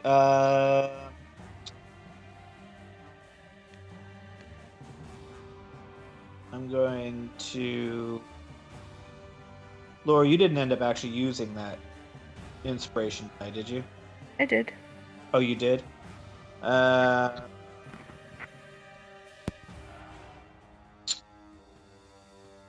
could use another one if that's what you're contemplating. Yeah, so Bob's going to start singing again and give you another one. I think you can only have one at a time. One I already active. used the other one. Oh, sorry. How did you use it? Did you add it to damage? I added it onto an attack for the third one. I said if this is too low. But it hit, didn't it? Yeah, but I don't think you have to announce it beforehand. Oh no, I think you can do it after. Announce after you make your first roll, but before you're told it hits. So that's I don't know how you do that here. I but- think Right. here we'll just say after. We'll just make bards a little bit more OP. Oh, okay. Well, I still have it then. All right, well then, just for that, I'm not giving you another one. I could use one. Just hunker down. Yeah. Well, no, I can't have more than one. I think you can have more than one active at a time. Yeah. Okay, just not on this person. Right. Correct. Yeah. All right. So, yeah, I will do another bardic inspiration. This one for Xander. Thank you. Wyatt rolls damage. And then Undo the damage the Kraken took. I'm gonna actually try doing a dissonant whisper on the thing. Ugh.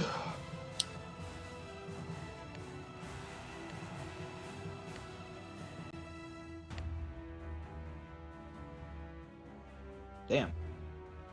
Takes half as much damage. Okay, so he did take 10. Okay.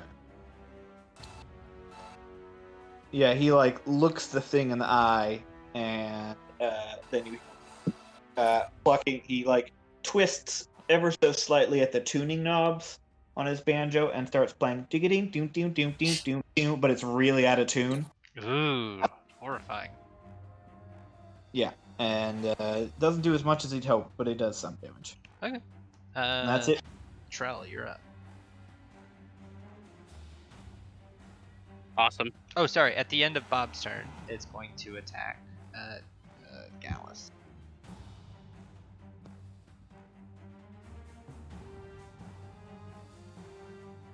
And hit. Make a concentration check. Or con save for concentration check. Yep, you succeed. Trell, it is your turn. Continuing hacking away. Could I like specifically focus on the tentacle grappling me to kind of like chop it off? Is that possible? Yeah, I'll say you can attack the tentacle part of it. Yeah, to see if it could drop me without using a grapple. I mean, he does have a bunch of tentacles, so he could imagine just grab you with another one. But Yeah. sure, Okay. just swing, go for it. I'm just gonna go for it. All right. I'm also going to recklessly attack again, because why not? We're here. Oops. No, you didn't recklessly attack, but that's fine. I didn't recklessly attack. Let me try that one more time. Or I'll just roll another one. Okay. And then roll advantage on the next one. I'm rolling advantage on this one.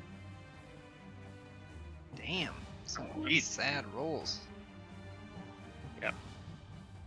Yeah, you swing and miss at the giant kraken. Gallus, it is your turn. All right. Out of curiosity, is this Oh, you roboted. this kraken's mouth open all the time? No, it's just the visual. Okay. So if I were to perhaps want to jump down the mouth of a kraken, Yeah, you could do it. okay. I'm gonna try to bust out of this grapple. Okay. And I'll use my inspiration. Sure. Yeah, you break free of it. Okay. And I'm going to launch myself down into the kraken. Fucking go for it. Yeah, you use your movement to go down to the mouth of the kraken. Okay. I will say, Can you I- do take, I think, acid damage in there. Hold on. Okay. Oh, you know what? I did that wrong with Damon. That acid damage shouldn't have been on there yet. So it only did 11 damage. Well, I'll just say we pre-rolled it. Whatever. Damon is not gonna take damage on his turn. We'll just say that. That's fine. Gallus is up. Okay. Do I take damage when I go in there or no? Nope. Okay. Can I see Damon? I'm just gonna say that's part of the bite attack, and just ignore the turns. Yeah, you see Damon sort of like in the throat of this thing, and he's all shredded up. Let's see. So for haste, strength thing was its own action, right? Sorry? Oh yes, the strength that was an thing action. was one action. Yes. So dash, disengage, hide, use an object. Okay, so I guess really the only other thing that I can do is attack from the inside. Yeah. Now. But also you have advantage being on the inside of its throat. Nice. Yeah, you hit it. I grumble something about the new guy and smite at 3rd level. Ooh.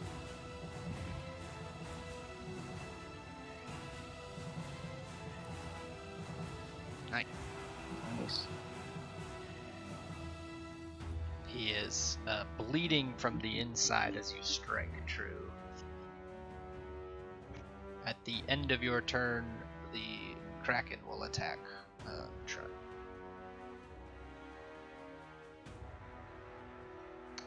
Hitting for 21 half, so only 10. Okay. So give yourself back 11 health.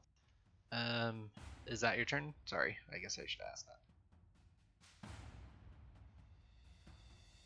Xander, you're up. Alright, I'm gonna pop my head up again and take another shot.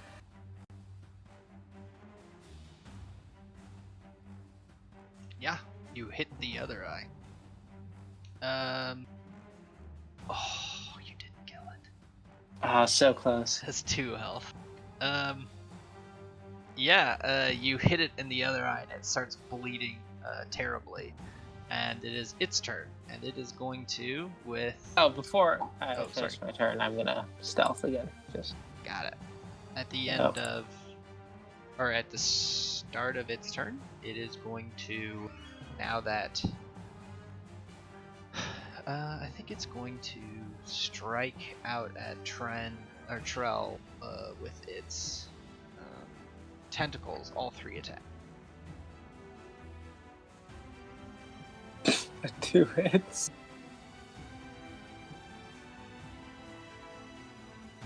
So, you take all of that damage, but it's all halved, so you get 10 back, you get 11 back. And then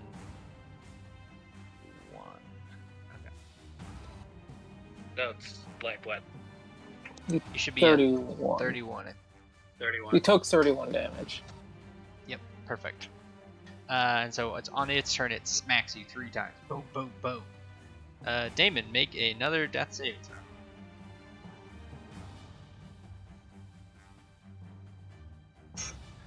Ooh. It is a failure. Bob Newman. 2 of your crewmen are now inside the mouth of a kraken, and Trell is being held up in the air by 3 tentacles being ripped and pulled in 2 different directions. Well, one crewman and an acquaintance. All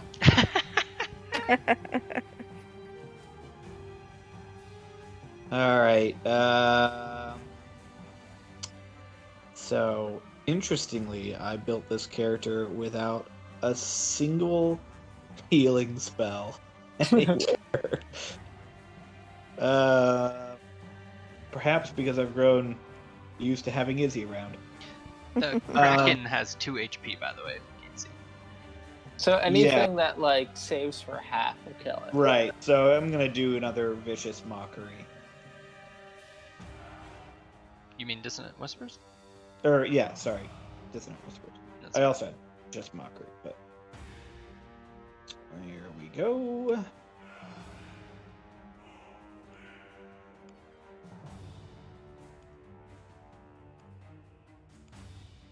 Yeah, how do you want to do this?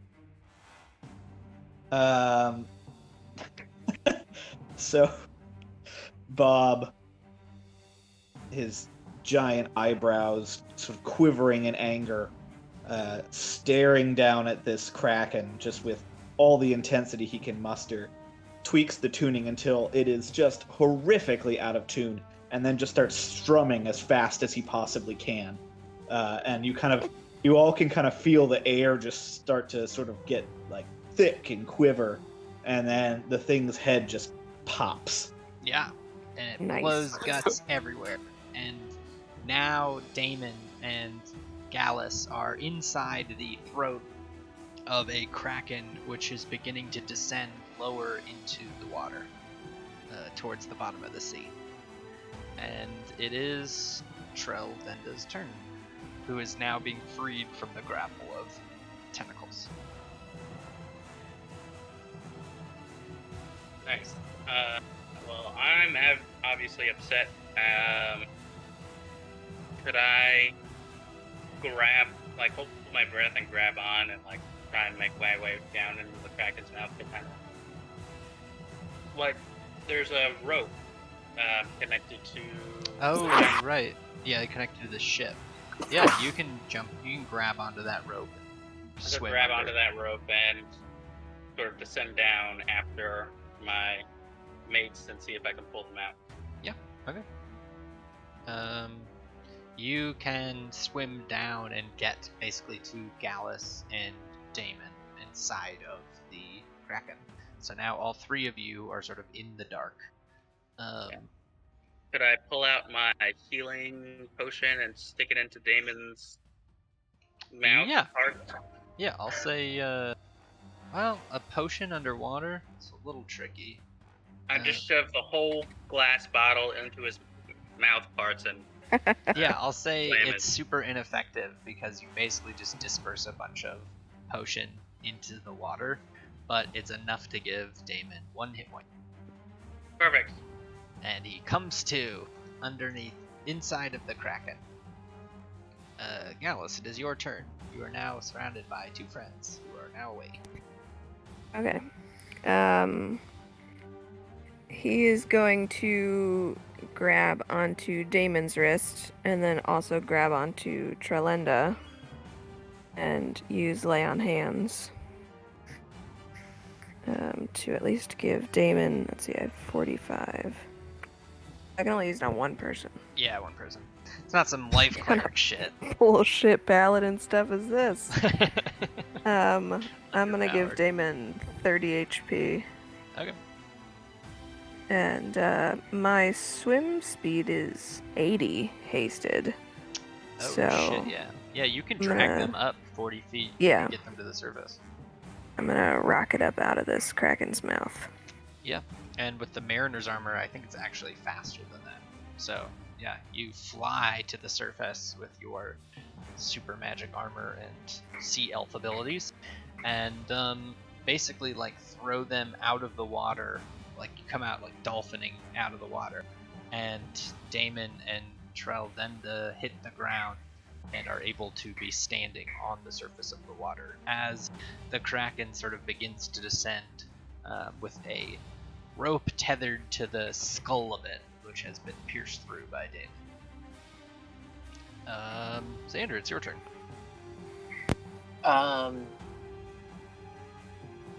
Seeing them all come out, he's gonna look over at Bob and be like, "What's the best way to get this?" He motions to the Kraken back to the port. That's his turn because you don't need him. Sure. And I'll say we're out of combat order. And Bob, yeah, what are you doing with this giant thing that you have to somehow show proof that you killed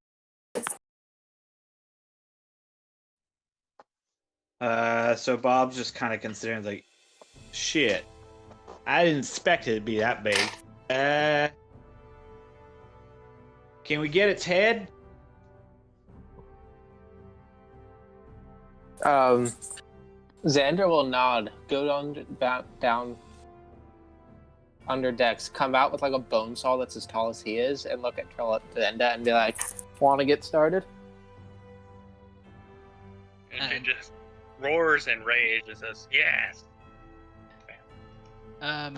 For the record, as you were coming out of the wreckage, Damon, when you came to, you recognized that your sword, your flaming sword, had fallen deeper into the mouth of the Kraken when you fell unconscious. And when you go to grab for the sword, you realize that your right arm is missing. What?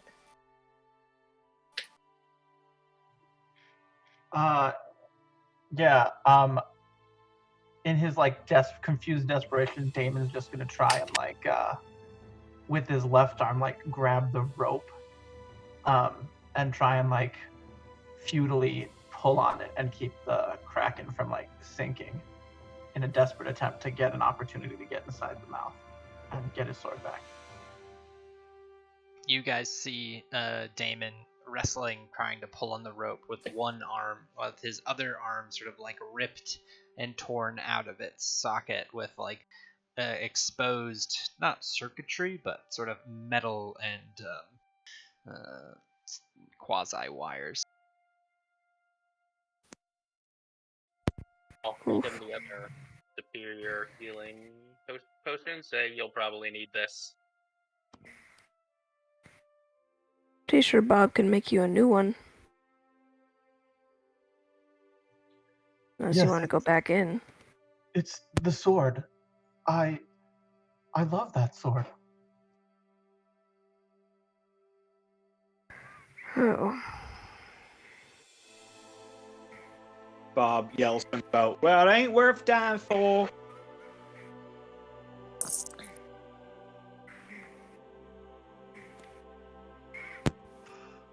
Knowing your skills, it wouldn't be that hard to find one.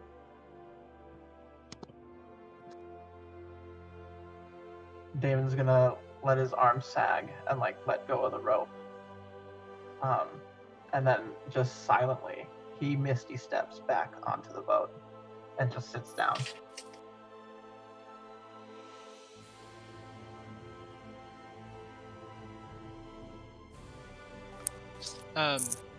For the record, Gallus could try to go and retrieve it. He's thinking about it. How far down is the Kraken? Oh, not that far, like 50 feet or so. It's still like tethered to the ship, right? Right, yeah. Oh, right. Sort of pulling the ship, and it's like listing to the side slightly. Yeah, if I'm still hasted, I'll try to swim down and find this sword. Okay. I'll say it takes a little while. It takes most of your hasted time to like dig through, and eventually you pull out of the stomach of the Kraken a massive flaming greatsword, still on fire, and you bring it to the surface of the water, flaming sword and all, and bring it to Damon. While I Trell assume, and like- Xander are working on cutting off the head to bring it with them. Yeah, I'll shake the water out of my hair and hand him the sword and just say, guess At least now you don't have to get a new sword.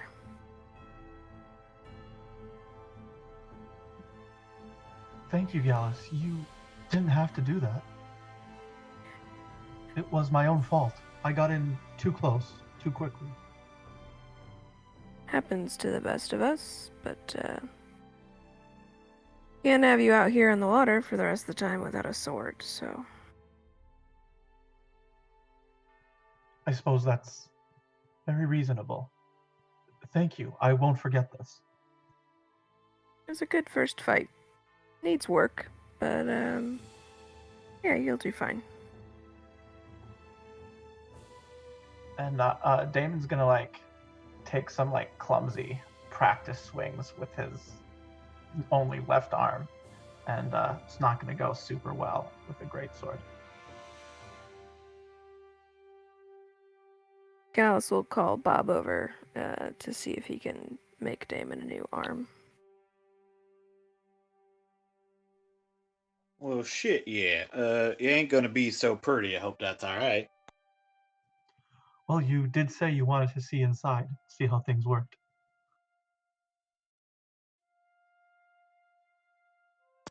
I reckon that's true, although this is a little bit more than looking. Yes, well, whatever you can accomplish, I'll be grateful. So Bob's gonna go sort of down under and then bring up a box of old parts that very clearly are all from all sorts of things. Like, many of them have, serial numbers scratched off and weird stuff like that. And is going to start tinkering around with building Damon a new arm.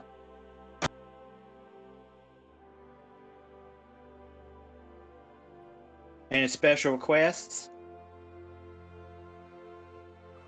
Just that it work as well as the last one did for holding this thing, and I'll hold the sword aloft. Well, I can't promise you ain't gonna have to give it a whack now and then, but it should work all right.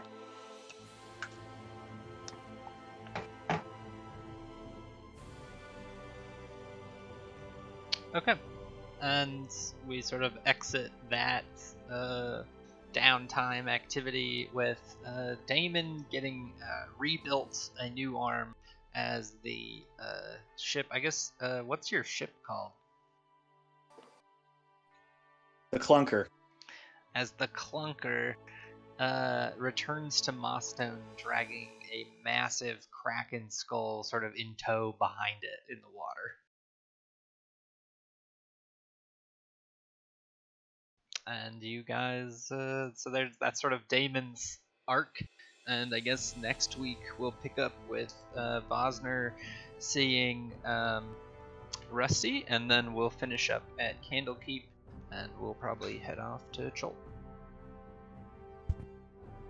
Oh, that was super cool Awesome. to play new characters. Yeah, I thought that'd be fun. I was just chatting with Tim about it last night. I was like, oh yeah, Bob and Damon can have an adventure. And I was like, well, if I want you to fight anything, I don't want everybody just to be watching. I was like, I guess I'll just make 3 more characters. Oh no. Cool. I've actually been thinking about that a lot. It's a fun storytelling technique because there are a number of like historic battles and historic events, or like things your characters might not be there for in the future, which I don't want to spoil. But if your characters aren't there, I might make it so you guys can play through as, whoever would be relevant for that. And then Sounds that can awesome. have ramifications. So like if Gallus had died in this, then, Gallus wouldn't be somebody that you could possibly meet in the future. But now he is a character that can show up wherever. I'm into it. Yeah, Nice. me too. I think it's fun. And thanks for adopting new characters and killing that Kraken. It was a reduced CR Kraken, for the record. I made them level 9 so that they didn't have like a whole bunch of complex abilities and shit that you had to like struggle with. So I didn't want to make the Kraken be super duper hard. Still almost killed Damon, so. Yeah. Mutilated him for sure. And if Dylan had been here, even if his character didn't go, he would have somehow died. I would have Yeah. killed this character. Whatever character Dylan was, I would have killed him 100%. Just for continuity. You gotta. Yeah. Vero's just in his room right now, and a kraken goes flying through the air to Candlekeep. Smashes into his room and kills everyone there. That's awesome. That Okay. checks out. Okay, well, great session, everybody. This has been fun doing like weird little downtime arcs. Next week, Damon will be back with a new and improved arm. Bayroll has some fancy robes, and I hope you guys figure out what you want to do with your guild coins, so we can sort of do some fun lore dump stuff next week, and then move on to Arc 3. Are there updated guild goods? Oh, I don't think we need them, but yeah, I can Okay. get you them. Like, I don't know if like the list doesn't go super deep or what. Yeah. Where is the list anyway? On the browser? Information and then the guild, I think. Oh no, that's members of the guild.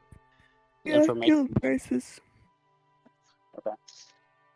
Yeah, there it is. Guild prices. Oh Alright, yeah, yeah. it goes up to +2 weapons, which none of you have. That's true. Yeah, that's pretty good. That'd be helpful. You also have a shit ton of gold, so think about that if there's something else that's not on that list that you really need. Yeah, and then also like homebrew items. I'm not against inventing an item if there's just something you need. Like, I really want my character to have like really good survival or something. Like, I want to get an item that does that. Like, we can make up something. So just look at your character sheet and think of like things you lack or things that'd be narratively good that would make sense with your character, and we can try to like come up with something and a price for it. Because magic items in this game are a little bit wonky. I'm Sounds good to excited. me. I got some ideas. I was doing the math on like estimated worth of everybody's items currently, and Taryn is the richest by far because of that staff.